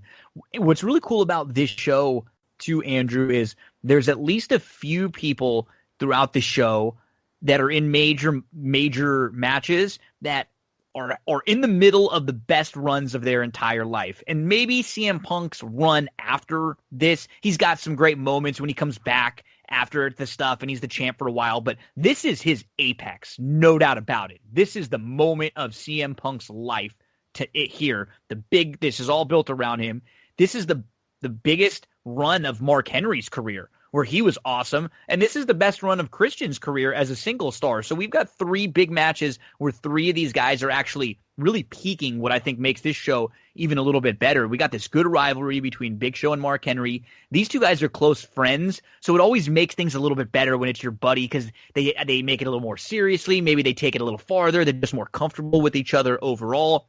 We get the package, the video package for the build-up with the good matches that these guys have had back and forth. And, this is the Hall of Pain stuff where Henry is, he's announced and he's coming down the aisle, and he is heel Mark Henry here. He fakes like he's going to go after a fan when he's walking down to the ring. And just a quick start. These two big guys go right at it, Andrew. Big Show with the flying shoulder tackle. Cole's reading through their measurements, which I kind of like when you have really big guys. He's just showing how large they are. Big Show attacks Henry outside the ring, tosses him into the steps. Then Mark Henry gains the advantage. He starts working on Big Show's knee, so that's a point throughout the match that he's working on. Big Show goes off the second rope with the tackle, but he ends up hurting his knee. He goes for a choke slam, but then Mark Henry goes for the knee, kicks the knee in. Big Show can't complete the choke slam. Then a World's Strongest Slam for 2. Another World's Strongest Slam. 2 splashes from Mark Henry, and relatively clean. Big Show's selling an injury, but it's quick. And it's not slow at all. That's what I like about this. If they go 12 minutes here, we're going to get a lot of these guys in rest holds and slowing things down and trying to wear each other out. Instead, Andrew, we don't get that. We get 2 big men that go at it. They go quick. This is great because it adds a little impact for Mark Henry. This thing is 6 minutes clean, and then the post-match beatdown where Mark Henry, puts the chair in. He tries to injure Big Show's leg. I loved everything about this. The word that I think you're searching for here is the one I put down. Urgency. Yeah. These guys are working with a pep in their step. You can tell they love working with each other. You can tell they're good friends. They did a table for 3 with Kane, by the way, a couple of years ago, that if you haven't seen it, go watch it. It's probably my favorite table for 3 that anybody had ever done. Mark Henry tells the story about the time he flew to the wrong Springfield. He went to Springfield, Massachusetts, and he was supposed to go to Springfield, Illinois, or maybe it was the other way around. I don't know. But there are some really good stories. And Big Show talks about how organically strong Mark Henry is. And they tell the story of in a locker room where one of the lockers got stuck shut. The go-to move was always do what you can to pry part of the door open and then call Mark Henry and have him pull the door off its hinges. Good to have a guy like that around for certain situations. Makes you wonder how much he charges to come in when, you lock your keys in the car. Now, people forget this, but Big Show, and I'm not even going to sarcastically use the big guy who can move trope. When he wants to, he can fly around. Yeah. He comes off the middle rope here. And this is not 1995, 1996 giant throwing drop kicks. This is a guy in 2011 that's pushing 40 and doesn't have to leave his feet if he doesn't want to. He did everything possible to get Mark Henry's push off on the right track here. Mission accomplished. I really like the stuff after the match where Henry went and Pillmanized Big Show's ankle. The thing that I went back and watched a couple of times is Henry comes crashing down with this Vader bomb type thing on the chair. Well, if you look, his hand barely grazes the chair on the way down. The ring is mic'd up, so you hear something hitting the chair and the chair ricocheting off, and Big Show sells the heck out of it. The word that I use for that, and it's really strange because Mark Henry's 6'2", better part of 400 pounds. That was graceful. Yeah. That was a sense of knowing exactly what to do, where to be, and how to do that, because if he's off by 6 inches one way, it looks horrible. If he's off by 6 inches the other way, Big Show can't walk for 6 months. That was really cool. I loved every bit of this, and I believe, correct me if I'm wrong, maybe I've got his runs mixed up, this was Hall of Pain Mark Henry, wasn't it? Yep. This was starting. That was cool. That was really cool because this was great. This is his best run. He's starting right here. He's off and running, and you're absolutely right. Big Show does a great job getting him over. He does it. I mean, and then I even like the little where they try to bring out the stretcher, but they can't put Big Show on a stretcher, so they need the cart like in the NFL. When they have to wheel someone away. It's just a little thing. And like you said, the thing with the chair, it's funny. It's sometimes a certain run for a certain talent is either, like you said with Sin Cara, it's either destined to be great or destined to be a failure before it even starts. And it's the little things like what happens with the chair here and there where you walk backstage and you go, wow, that was about 7 minutes of like pretty damn perfect. Yeah. And then you have seen Cora, who's on the other end, who's like every time he steps into the ring, he trips over the ropes, somebody falls into the spot that's missed, and then the poor guy's unlucky. It's just this run was supposed to be good, and it was really good. And I'm glad for Mark Henry because he was a guy who was around for a while. His whole run and his whole story is really fascinating. When he came in and he was the guy who got this big contract, but then he was really kind of didn't really put the work in and didn't really want to be a wrestler. And then you think about we're talking about Nation of Domination, Sexual Chocolate guy 13 years later here, So it just he had a great run, and this was the start of his really, really good run.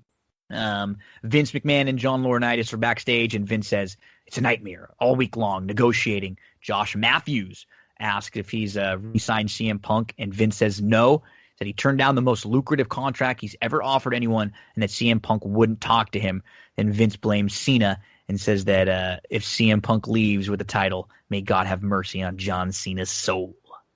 So we get, and, I think good episodes of Raw, good pay-per-views. There's a story, right? The big story. Obviously, it's a main event match, but it's more than that. It's, CM Punk is probably going to leave. And what's cool, Andrew, is when they do things right, we all knew what was going to happen. It's predictable when you watch it back. We know it's going to be CM Punk's going to win. He's going to leave. John Cena's going to get fired. They're going to get a way to get it all back. But we know it's going to happen. And if you do it right, it's still really good.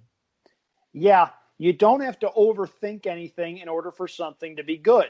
Compare this and the way this story was told with how they brought Kevin Nash back and how they ruined CM Punk. Yeah. I repeat, a text message to himself. You really don't need a bigger juxtaposition of the way that went down. And Punk's career it rebounded somewhat, but it was never quite the same. And that was a big part as to why he left. He needed to go over Triple H in 2011. Well, he had to be sacrificed to Triple H because Triple H and Kevin Nash needed to do their thing. So, c'est la vie, I guess. Here we go to the Raw Money in the Bank ladder match. We've got Alberto Del Rio, Evan Bourne, Jack Swagger, Alex Riley, Kofi Kingston, The Miz, and Rey Mysterio. And everyone has a small ladder to start, one that they're using as a weapon. Miz, who won this thing in 2010. Del Rio is the big favorite heading into this match. He's sort of been in the main event picture for a while. You've got Rey Mysterio, who, crazy enough, this was actually his first Money in the Bank match. And Michael Cole really loves Miz. He's selling Miz throughout. You've got the past with Alex Riley and Miz. Riley was Miz's henchman. Jack Swagger is also a former winner here. You got crazy heel R-Truth. Kofi's sort of a mid-carder at the time, and Evan Bourne has been more of like a tag guy that just never really they get behind. So kind of an interesting hodgepodge, but on paper and just where everybody was at the point, it did feel like Del Rio was the favorite, but it wouldn't have been a shock to see a Miz pull it off, or even someone like Rey, Kofi. There were at least a few that you could have gone with here. We get Mysterio with the head scissors to start. He knocks Swagger over the top rope. Miz and A-Rai are going at it. Everybody's using those small ladders, so they're not even close to be able to reach the briefcase when they set them up. That's one of the things I didn't like. Is use them as weapons, that's fine, but why are you even trying to set them up? That's just, don't give me that when you can't get there. Truth goes up and over. Kofi and Rey each fly off the top. We got Evan Bourne going off the top of a huge ladder, airborne in the aisle, and splashes onto everyone. That was a really cool visual. And he heads up for the case. Miz stops him. Then we got Del Rio knocking them off the ladder. Miz with a fall, and he screams. Looks like he jammed his knee. So here come the medics one more time. Miz is taken back. And at that point, the ladder bounces off and hits Del Rio in the back of the head, which is kind of a spot.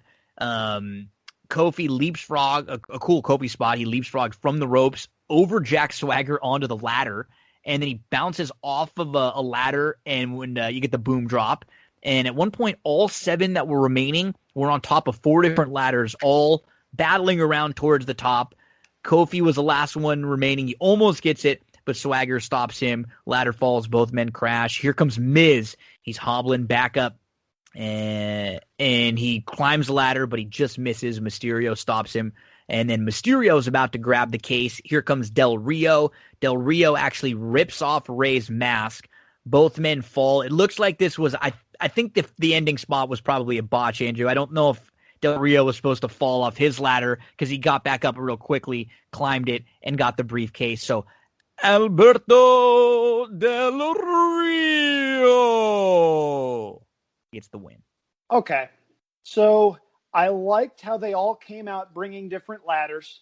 I really liked how R-Truth had a little tiny one because he was afraid of heights. That's a really cool thing. And by the way, R-Truth is almost 50 years old. I feel the need to point that out because he is consistently one of the most entertaining people on the WWE roster, and he's almost 50. Now, only 3 guys in this match have stayed with the company uninterrupted since this match. Truth's one of them. Then you have Kofi. Then you have Miz. Mysterio left for a couple of years. He did Lucha Underground and a couple of other things, and then he came back. Alex Riley was seen as a big prospect for a while. Didn't really work out with him. Bourne, I wish they could have done more with him because I really liked watching his stuff at the time. He was the recipient of the greatest RKO in recorded history, and Darren is not here to argue with me on that, so I win the argument. Yep. Swagger is, of course, Jake Hager over in AEW. The Swagger character I could take or leave, but there was clearly potential there. Del Rio. Yeah. So here's the thing, and before we get into this match, what am I missing with Del Rio as far as why I was supposed to care? Well, I know. I agree with you. They didn't do as great of a job making us care why this guy was such a big deal or why he was supposed to be a big deal. Now, he has some fine matches, some good work in the ring, but knowing what we know about him after backstage, how he is like, personally, all of the, his behavior, they gave this guy chance after chance. They brought him back 3 or 4 different times. That stuff with Zeb Coulter they had at one point. He got, basically the Rocket. Everywhere he went, they always made him the guy or a top guy. And he's a good-looking guy who can go in the ring. He's fine on the mic, but I agree with you. He feels like someone who could come in and have a run, but he never really did it for me. I mean, it seemed like they were trying to go the Hispanic Ted DiBiase for a while there, and I could sort of see where they were going, except they didn't let him be the full heel. They let him be the obnoxious guy thinking he was better than everybody else, but DiBiase had these vignettes that were just priceless, knocking the ball away from a kid, humiliating a young Rob Van Dam in front of his hometown crowd, that sort of thing. There wasn't a lot of character development as far as why I should care. Yeah, you're right. Yeah, the guy's got money. It's his destiny. That was it. Really nice Lamborghini. Good luck. Good worker. Okay. Where's the X factor as far as why I should care? They never presented that in any of his runs. His first run, his second run, whatever. They stuck him in the League of Nations, which was just a dramatic misuse of so many guys. And, and of course, all the stuff with Paige. By the way, thank goodness Paige is still alive. Just saying. Did not look good for her for a while there. And you can tell that it seems like a big burden is off of her back. But then you get the stalker thing earlier this week. My goodness, just what the hell is wrong with people? Anyway, so coming back to this match, we get Michael Cole in suck-up mode where he sucks up to Miz like crazy and bashes Alex Riley, who was the former Miz protege, whatever. They set up the small ladder for no reason, and you can tell that the people at ringside are just laughing their butts off because one of them actually says they're fighting over a ladder that won't reach the briefcase. And I'm not talking they're a couple inches short. I'm talking you would need Vince Carter's vertical leap in order to get to it at this point. To then hang on close. It. Yeah. Yeah. So there are a couple of really cool spots coming from unsurprising places. Mysterio does this springboard off of a ladder for a Rana on Swagger. That's really cool. Bourne hits that beautiful shooting star press off the biggest ladder. That's the best shooting star press that I have ever seen anybody do. Evan Bourne has it. Yeah.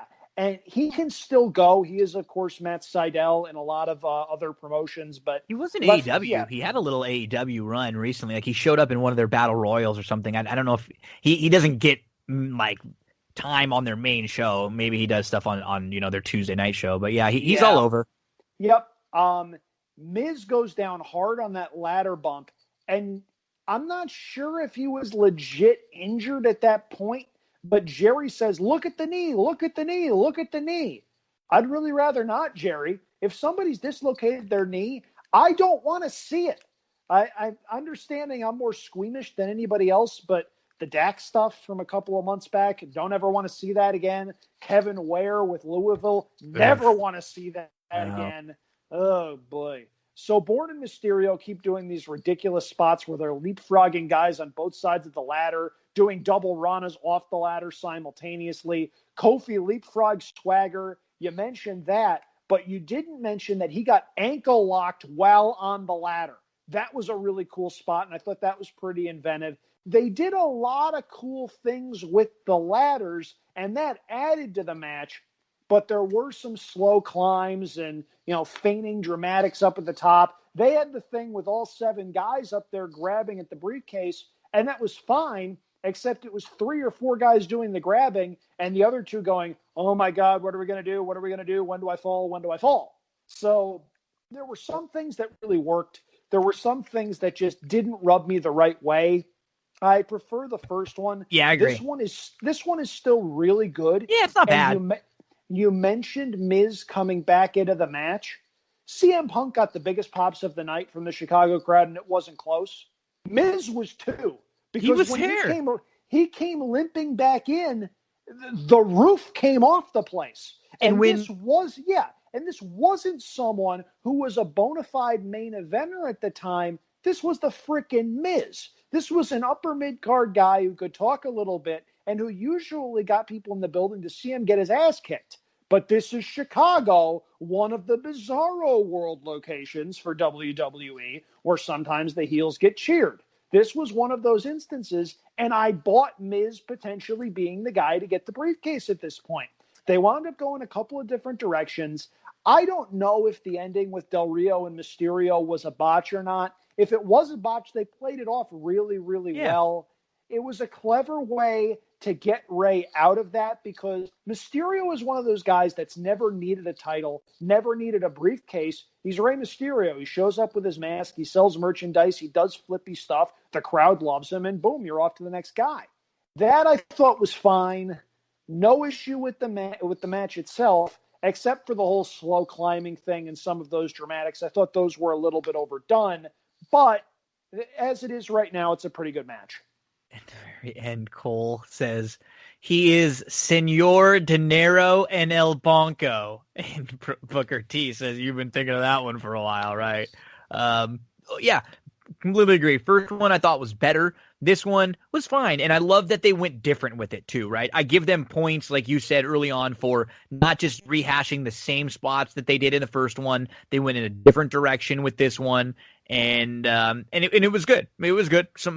I think there were more holes that you could find in this than the first one, though. I have very similar thoughts as we move along. So we're starting to get the setup for Randy Orton versus Christian. We actually get the build-up package here. If Randy Orton is DQ'd, he loses the title. And so right after this, they have a Josh Matthews backstage interview with Del Rio, who takes a shot at Punk. It's a little foresight for later in the night, and says the briefcase is just a formality. He should have already been in the title match, and that is his destiny to be the champ. Nothing much, sort of what we were saying, Andrew. And then we'll get to the Orton Christian stuff. In that, it's just okay. It was just sure. You won the Money in the Bank. It's your destiny to win. Like, you didn't tell me anything. You're not any different than other nondescript guy who's in great shape, who can go, and who has no personality.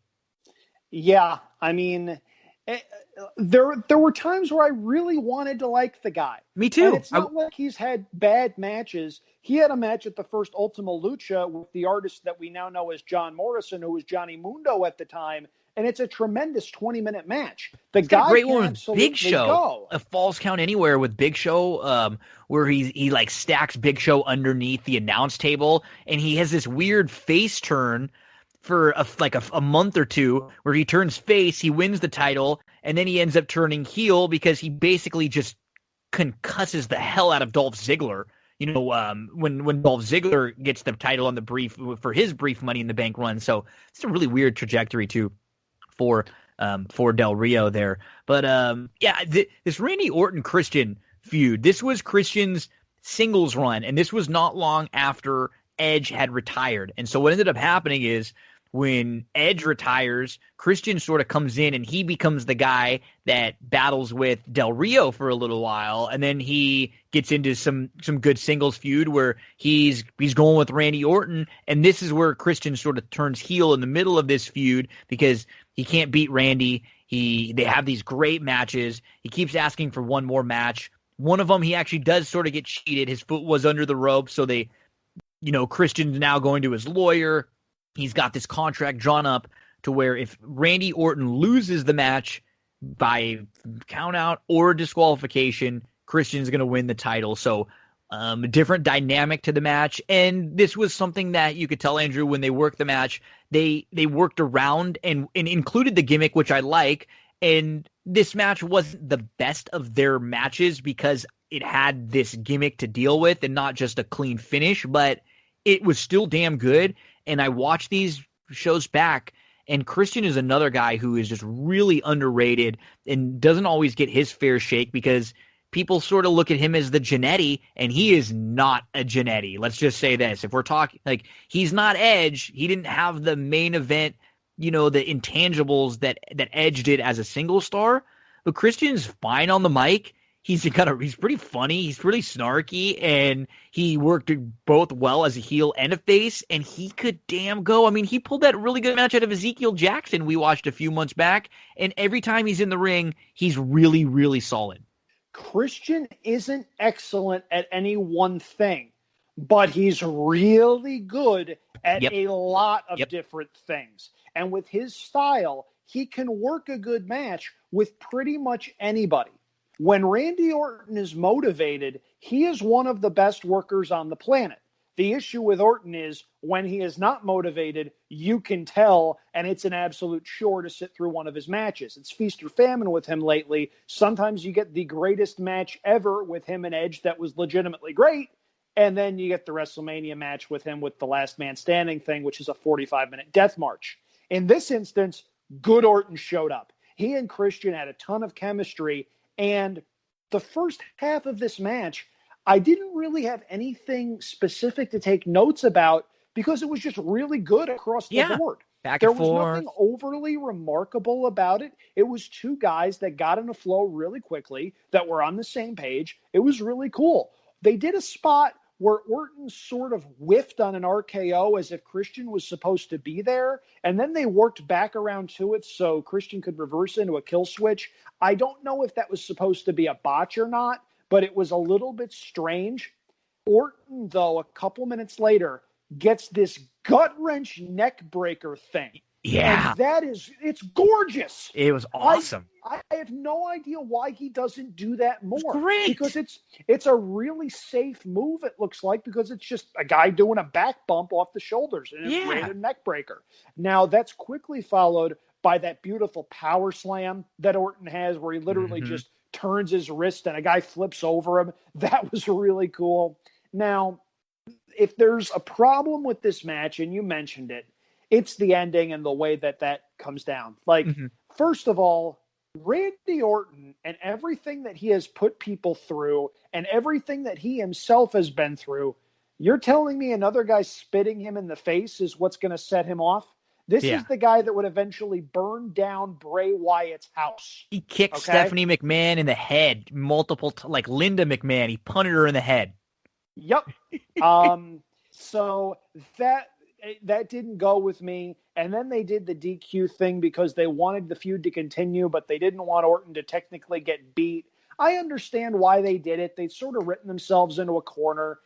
From a storytelling perspective, I get it. From a match quality standpoint, but the really good stuff happens right after the match. So Orton snaps, and he tries to RKO Christian through the table, but it doesn't break.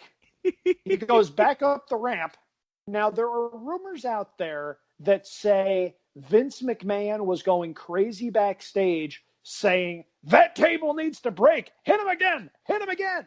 I don't know if there's truth to that, but halfway up the ramp, Orton turns around. He goes back. He RKOs Christian again. And the table doesn't break. And at this point, if you look close, you can see Orton and Christian sort of stifling laughter because what are you going to do? These are two 230, 240-pound guys coming down onto a table. Either the table's going to break or it's not. Or it's not. And in this instance, the table defied the laws of physics twice. It was funny, but at the same time, it still sort of worked for the purpose of the angle because it almost seems more intense if the table doesn't break. Because Christian bounced. He bounced off the table and then flopped onto the floor. And you're right, it almost looked more painful. And Orton's going nuts. He's going crazy. Just like you said, and he's almost smirking whoops, sorry, Vince. It's like he's almost telling him you want me to do it again, kind of a thing. And he's banging into that is a good version of Orton. I love the crazy version of Orton. And I really agree with you about the first part of the match. It's good. It's good. It's solid. It's basic. There's nothing wrong with it. You could tell that it was getting ready to start to pick up to another level, but they didn't want to go that level because they had this finish and they had this finish set up. And like you said, Randy looks like he's getting ready. He did the power slam, like you mentioned, the DDT from the second ropes. He's going in for the kill. And then Christian spits in his mouth.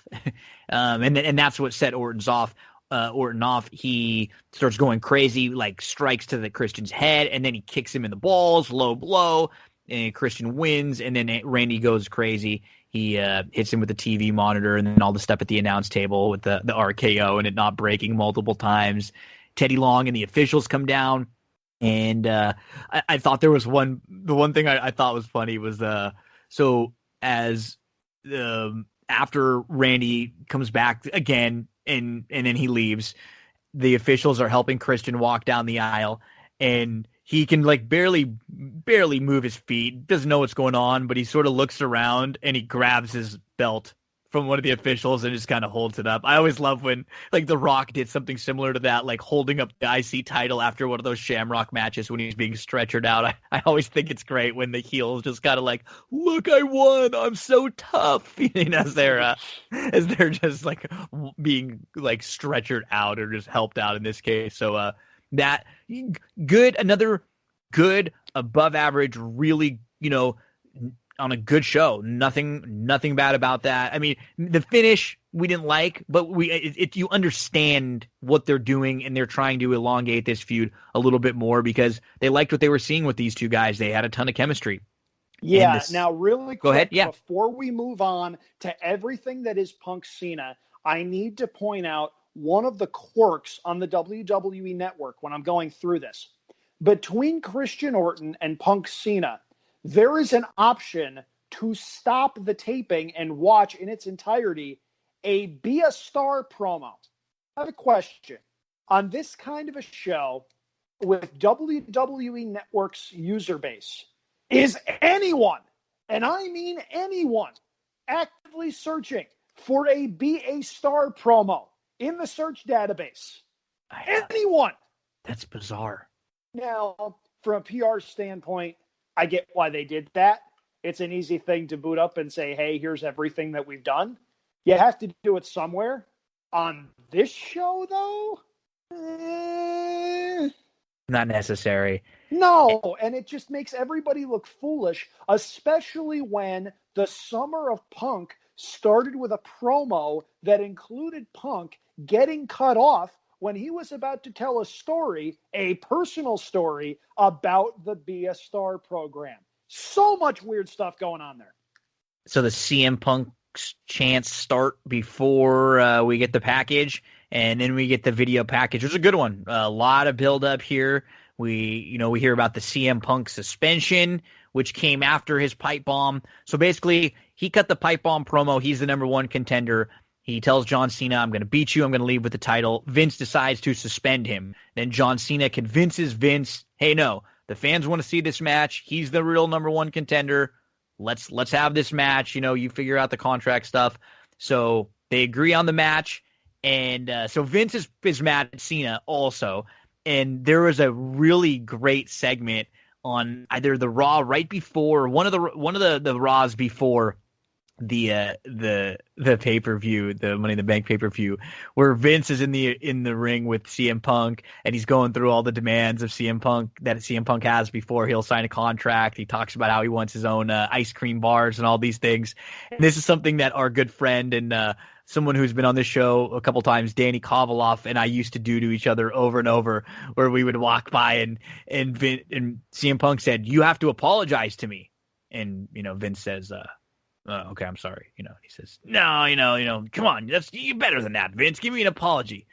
"I apologize, you son of a bitch." Just Danny and I used to do that to each other back and forth. That's like one of my favorite Vinceisms. Just this particular, and Punk just lights up like a Christmas tree. He just loves that Vince did it, and he's just laughing. And really great build up, really great storyline as Vince threatens to fire Cena, and here we go. We've got huge CM Punk chants before anyone comes out. The crowd is deafening when the music hits. Here comes Punk. It's clobbering time, and you could tell he's sweating.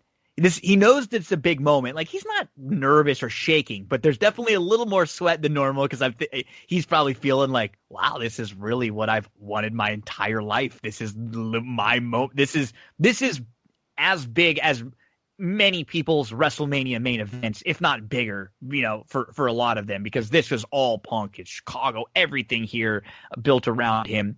And what I liked about the way they did this too, Andrew, was the music stops, and then there's like about a minute of silence before Cena's music hits.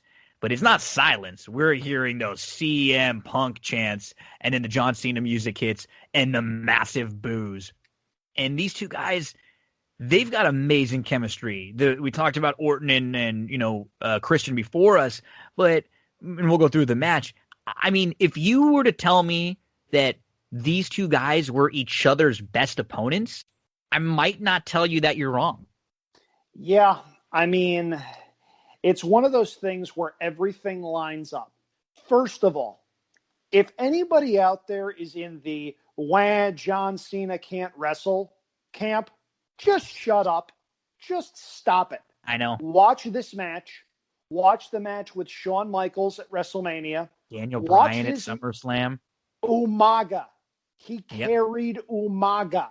He also, I believe, had a watchable match with the Great Khali, which is the impersonation of Ric Flair with a broomstick. And the U.S. title open challenge where he's doing it with Sami Zayn and all these guys. And Ambrose, too. Ambrose, yeah. Yeah, so Cena played it perfectly. I was never in that anti-Cena way. Yeah. I always respected him. He felt like a big star, and he could go. He could. As you watched him, when more and more of the quote unquote indie guys like the Punks and the Bryans came in, he changed his style. He elevated his game, and he added more to his repertoire. He really did. Yeah. Now, Cena played it perfectly here. He was not smiley babyface salute the crowd Cena. He walked to the ring, stone-faced, barely played to the crowd. Can we talk for a moment about the John Cena cosplayer in the front row? Because that was fantastic the entire night. He had a couple of signs that he was rotating through. Yes. Cena threw him the shirt, but that was it. You got stone-faced John Cena. Okay, I'm the champ. It's go time now. And those two meshed perfectly. And the other little thing that I liked leading up to the match, first of all, the entrances took 7 minutes, and it did not feel it because there was a big fight atmosphere in the crowd that is sorely energy. Yeah. Now, the thing that I liked about this, it was a callback to one of the first things Punk says. I don't hate you. I don't dislike you. I like you a heck of a lot more than others. Punk is outside the ring. He's standing with Ace Steel and Boom Boom Colt Cabana, and he's clapping respectfully as Cena walks out. He's not mocking the guy. He's not doing anything disrespectful. I thought that was a fantastic little wrinkle. Yeah. Because there's retrospect where Punk is the smarmy heel, and he was the smarmy heel in some instances. But he wasn't the smarmy heel here because he wasn't fighting his battle with Cena. He was fighting the battle with Vince, with John Laurinaitis, with the lawyers backstage. Cena was just the foot soldier. Yep. And I think that added a really cool layer to this match. Now, you know that you're over, and you know you're dealing with something special when, regardless of how your character is, everything you do gets booed. Everything. Yeah. Cena grabs a headlock, and 15,000 people in Chicago boo at the top of their lungs. I think the only thing that Chicago was more unanimous about than their hatred of John Cena was their hatred of Steve Bartman. That is how hated John Cena was. Now, there were the signs saying if Cena loses, we riot. That, of course, a ripoff on when he faced Rob Van Dam at the second ECW One Night Stand. But Cena more than holds up his end of the bargain here. The first 10 or 15 minutes, you can tell they're setting the stage to go a long time. Feeling it out, yeah. And I know I'm jumping ahead a little bit, but I need to say this. This match may have the best worked sequence of big moves I have ever seen. Punk goes up for a crossbody. Cena rolls into an AA. Punk counters, gets him up in a go to sleep. Cena counters into the STF. It was awesome. Punk rolls through into an Anaconda Vice. Cena somehow rolls through into an AA, and you can tell the crowd's going, oh shit, Punk might lose. It was awesome. It's a testament to how well this was booked, because everything coming through says, oh, Punk's going to win. They'll find a way to fire and Rare Cena, whatever. Cena hits the AA after that sequence, and immediately you're thinking, oh shit, Cena's actually going to win. Yeah. And then Punk kicks out, and the pop is enormous. That 90 seconds is as entertained as I have ever been by a pro wrestling match. And Booker T was too, because he literally said at that moment, this is one of those matches that people will remember for the rest of our lives. And I know I'm corny, but I literally get goosebumps when I said that right now, because it is, you know, it is like, that's why I picked this show. Because and nowadays we love wrestling, and there are things that we get excited about, but there are very few things that get you this kind of excited or get you feeling this. This is what wrestling's supposed to do. Get you feeling one way or the other. And I wasn't a Punk fan or a Cena fan crazy, but I just was this everything about this and the energy. And then of course these guys in the match and how well they worked together was just incredible. And Booker's right. This is one that you will remember. And you hit it. There were just a few of these sequences. Like you said, first 10 minutes, they're kind of feeling it out. There was one point where, Cena hits a suplex of Punk over the top rope. Punk's out on the floor. Cole's talking about the importance of the WWE title, and he says that Jerry's never held it. And you could tell it kind of pissed King off a little bit. He was like, let's start talking about things right now and not in the past. You know, he was like a little bothered by that. Cena's doing a great job. He's banged up. He's selling the knee too, but he's not overselling it. You know, he's selling it while trying to shake it off at the same time. They exchange punches, kicks, double clothesline, both men down. Punk misses a knee. Then we get a 5-knuckle shuffle setup, but then Punk kicks Cena in the head and then tosses him. Suicide dive from Punk. He misses a springboard. Cena with a 5-knuckle shuffle. Then Punk counters the AA with a kick for the 2 count. Cena with a gut wrench. He's waiting to set up for an attitude adjustment, but he's a step slow, and then Punk kicks, and then a bulldog. Punk springboard, clothesline for 2. Cena with an STF. Punk is screaming in the middle of the ring. He crawls to the ropes, and he's able to get out. Then Punk with a kick for 2 count. And then the sequence that's coming up, I think you mentioned the crossbody. Cena rolls through, lifts up Punk for an AA. Punk counters, sets up for a GTS. Cena grabs Punk's leg, rolls through for an STF. Just awesome sequence. Punk is crawling. Cena drags him back to the middle of the ring. Punk counters. I think he gets a Kimura choke in at this point. And then Cena's up the AA for 2 with a great near fall. Cena misses off the top rope for 2. And Cena snaps Punk's neck over the top, which is a really cool spot. He's off the top rope with the big leg across the back of the neck of Punk. And both men are just doing everything they can to put the other away. We get the Cena AA for 2. Punk kicks out, and Cena is setting up for an AA off the top rope. Punk fights off, and he hits a Hurricane Rana. The GTS from Punk knocks Cena outside of the ring. and Cena's got the STF locked in the middle of the ring, and then here come Vince and People Power. In fact, they actually came out a little bit earlier. They were sort of standing outside of the ring just watching because Punk was outside and he caught them. And then as soon as Cena locks the submission in, Vince starts signaling to the timekeeper, just like the Montreal screw job. He's trying to stop the match, and he sends Laurinaitis to go running to go to go stop the match. Cena sees what happens. He lets go of the STF, and Cena comes down and he nails Laurinaitis. He walks back over to Vince and he says, "Vince, we're not doing it this way. That's not how it's going to happen." And Cena turns around. He gets back into the ring and he runs right into a GTS for 3. Punk wins. Great look on Punk's face right after he wins too. Like, oh my God, holy shit. I can't believe what just happened. And Vince has got a great look. He's like exasperated. He almost wants to cry. His eyes are closed. And then he walks over to the announce table. He puts the headset on. He says, "Cut Punk's music." And he calls out for Alberto. And then Del Rio comes running, and Punk just nails him with one kick. He smiles, that big smile, and then he hops the barrier. We've got some really good stills of those all over where Punk's smiling right after the kick, and then he's sitting on the barrier. He leaves through the crowd in Chicago. Massive CM Punk chants as we go off the air. He's the new WWE champion. So, yeah, just an incredible energy.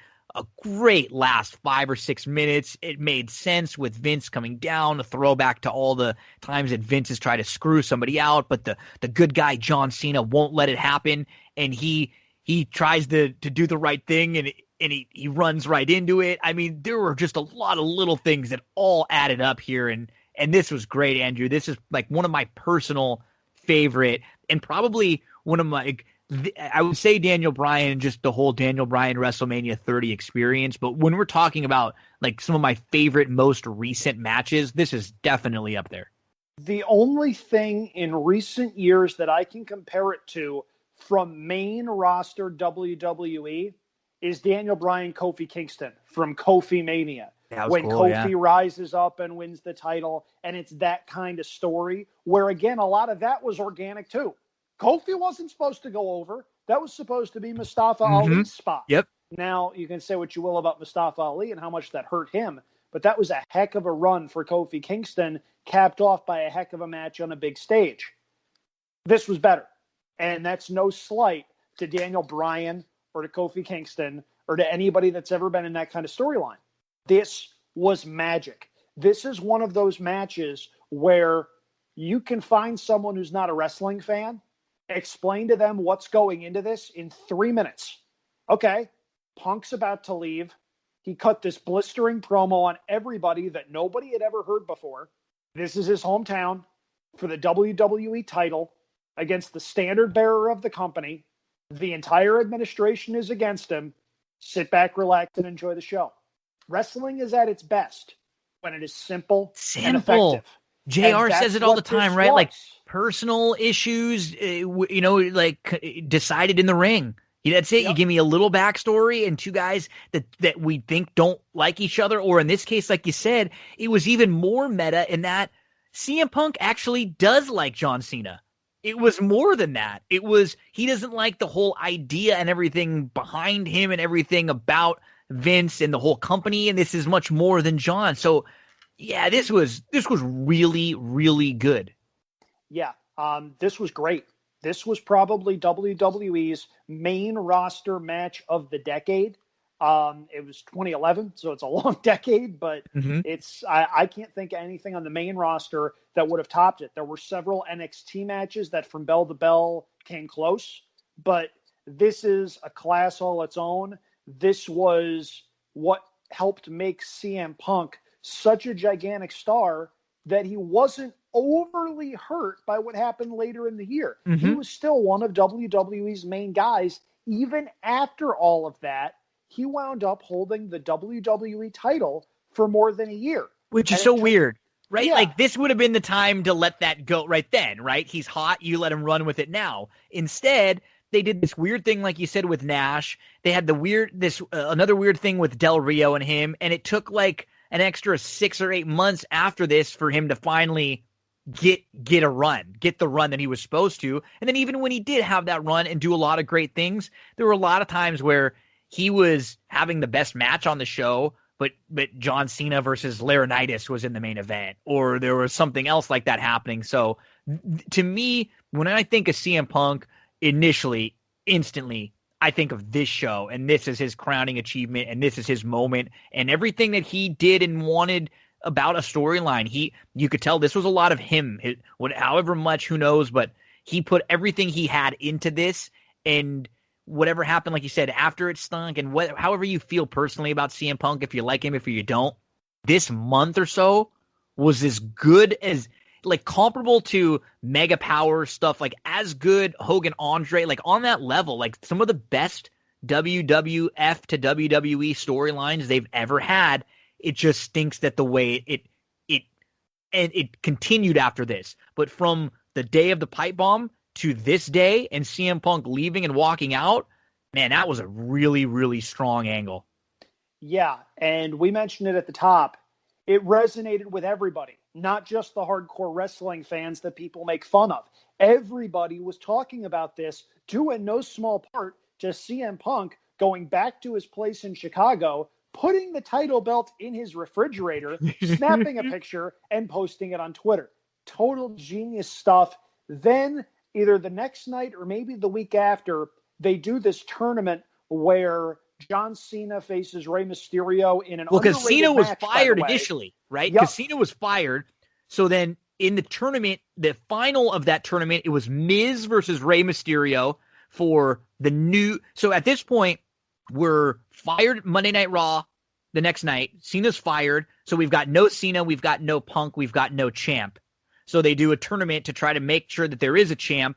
It's Miz versus Mysterio in the main event. Mysterio wins. And then, like you were about to say, then Mysterio has to go on when Triple H rehires John Cena, and he has to, I think it's Mysterio versus Cena in that case. Yeah. Yep. And then Cena beats Mysterio, and then Cult of Personality plays for the very first time on WWE television.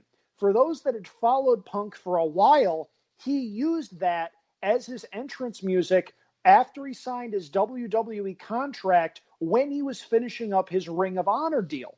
Now, he wound up doing that because people thought it was going to be his last match in the company. He won the title, and then he wound up staying around to work that angle in Ring of Honor that wound up turning a lot of heads. He wound up ultimately dropping the title and having a match with Colt Cabana that made a lot of people cry. And we can't really go the length of this podcast without addressing the fact that CM Punk and Colt Cabana are, of course, no longer friends. Yeah. They had a big, disgusting legal case, first against the WWE and then against each other. It's not exactly a warm, happy, fuzzy story, especially given how close they were. They trained together under Ace Steel, who's also, of course, at ringside for this match. It's a sad story, but for one night, Punk is at the top of the world, and for good reason. This was really cool, and I would highly recommend rewatching this entire show, with the exception of the women's match, which is hot garbage. And it's funny because it's a 6-match show, and there are matches that are 24 minutes, 16 minutes, 12, and a 34-minute main event, Punk versus Cena. And the one match that the only one match on the show that actually drags or feels like it's long or you want to change it is the one that's the shortest, and it's not even 5 minutes, and that's the Kelly versus Brie Bella match. And I'm with you. I mean, we have a great, one of my favorite Money in the Bank matches to kick it off. We have another really solid Money in the Bank match. We have a good big man match at the very start of Mark Henry's excellent run. We've got a Christian Randy Orton match that is good and continues on their really good feud. And we've got one of the best main events in the history of WWF. And that's not hyperbole. I'm not saying that. If you think about the greatest matches in WWE history, this is probably on the top 10 list for a lot of people. and it was a big, big deal. This is one of the best main events they've done. This is one of the better shows, honestly, they've done, and one of my personal favorites. I'm glad we got to watch it. I am a little bummed that Darren wasn't able to talk about it with us, but I'm sure he probably watched back some of it and got to relive on some of the moments and memories that we had watching it back. So put a bow on your thoughts on Money in the Bank 2011, Andrew, and then let us know where we're going to be heading next week. Great show. If you have a show where you have 6 matches and 5 of them are direct hits, that's a great ratio. Mm-hmm. That's a ratio that not many shows get to. It's an easy watch. It's 245. You mentioned it's a tight 245. There's not a lot of filler segments. Matches don't overstay their welcome. The Punk Cena match is a little more than a half hour. It doesn't feel it. Nope. That's a match that flies by, and you don't realize it until 45 minutes later. You're looking going, wait a minute, it's been 45 minutes? Wow, I have laundry in the washing machine. This is a problem. Anyway, so both Gino and Darren have been dreading this because the last time it was my turn to pick a show, I picked the AWA Team Challenge Series, which was unprecedented and wound up leading to one of the coolest things that I have ever been a part of in a podcast world, being able to track down Ralph Strangis and get his thoughts on that 30 years after the fact. I'm going to remember that for a really, really long time. That was cool. Yeah. Now, I had a couple of things in the hopper for this one. I got to tell you, I was thinking about making Darren watch the Chamber of Horrors match he has referenced a couple of times. Because it is November and we're coming up on Thanksgiving, I thought about the show where they introduced the gobbledygooker. I thought about Bash at the Beach 2000, which was the nadir of WCW and Vince Russo booking. That's the show where Jeff Jarrett went out, laid down for Hogan, and they did that bizarre worked shoot thing that nobody ever really knows what happened. There were a lot of shows that I thought about. The one that I keep coming back to, though, is one of the most fun shows on the network. And I'm not saying that as a train wreck viewer. I'm saying that as a wrestling fan. We're going to do something we have not done. This isn't WCW. This isn't Monday Night Raw. This ain't SmackDown. This ain't even WWE. This, my friends, is ECW. Okay. We are going to what was actually my introduction to ECW as a serious wrestling fan, which I say somewhat ironically because it was a show that came out 4.5 years after the promotion closed. We're going to take a look at ECW One Night Stand from 2005. Going back a little bit, I was born in late 1988. So I was 10, 11, 12 years old when ECW was at its apex. And by the time I realized, wait a minute, there's this thing called ECW that WWF and WCW have been stealing people and ideas from, it was pretty much done. I had heard of it, but the only exposure that I had gotten to it had been when Rob Van Dam had his cup of coffee in WWF in 97, I think it was, and in Bill Apter magazines that I would always read whenever I went to the grocery store. So the first real exposure that I got to ECW was at One Night Stand. Now, there aren't a lot of 5-star classic type matches on this show, but from start to finish, with one glaring exception, it's fun, people work their asses off, and it's different. Now, before we go further, and before we close the book on this and move it to next week, there is one hitch, there is one catch. I'd really rather not watch the Benoit Guerrero match if I don't have to. We've talked about that, especially with the shows you pick. The reason being, right? If our job, if this was a job and we were historians and writing a book about history or something like that, you'd have to mention the stuff that went on. We're doing this for fun, right? Yep. We do this for fun. We like to have everybody have a good time thinking about these shows. Even if they're bad shows, we have a lot of fun talking bad about them.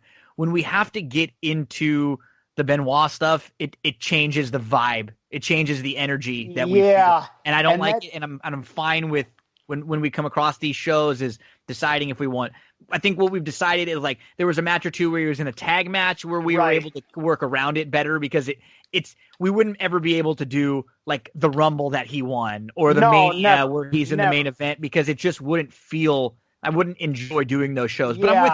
This is a 7-match show. It's a 10-minute match. It's a good match with Guerrero, but we are fine going around it and then talking about the rest. There's one other thing with that match, and I've never been able to shake it, and it's not Benoit, it's Guerrero. If you watch that match and you look in Guerrero's eyes, there is no way he didn't know he was about to die. There is no way. I remember the first time I watched that match, and I'm thinking, something's wrong. Like, this guy's not here. There's something going on there. And he would ultimately wind up passing away. I think it was the next year maybe. But you could tell he sort of knew he was about done. And there's just so much sadness in there. We're going to talk about a really awkward moment that Joey Styles had in the match with Mike Lawson and Masato Tanaka, where he references a suicide dive. And if you know the history of one of the combatants in that match, it's a little awkward. But that's a little different, and we can go into the situation behind that. There's so much good, and there's so much fun. Every time I watch, not the main event, but the lead-up to the main event, with Sandman coming through the crowd to enter Sandman, them squaring up and pretty much hugging each other before beating the crap out of each other, and then you hear the Blue World Order theme music.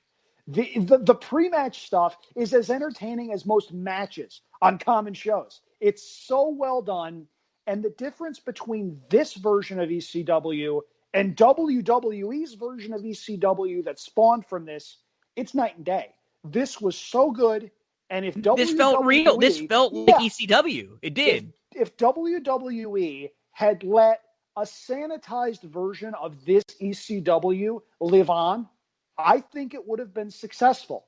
They didn't. They tried to make it WWECW, and nobody liked it at all whatsoever.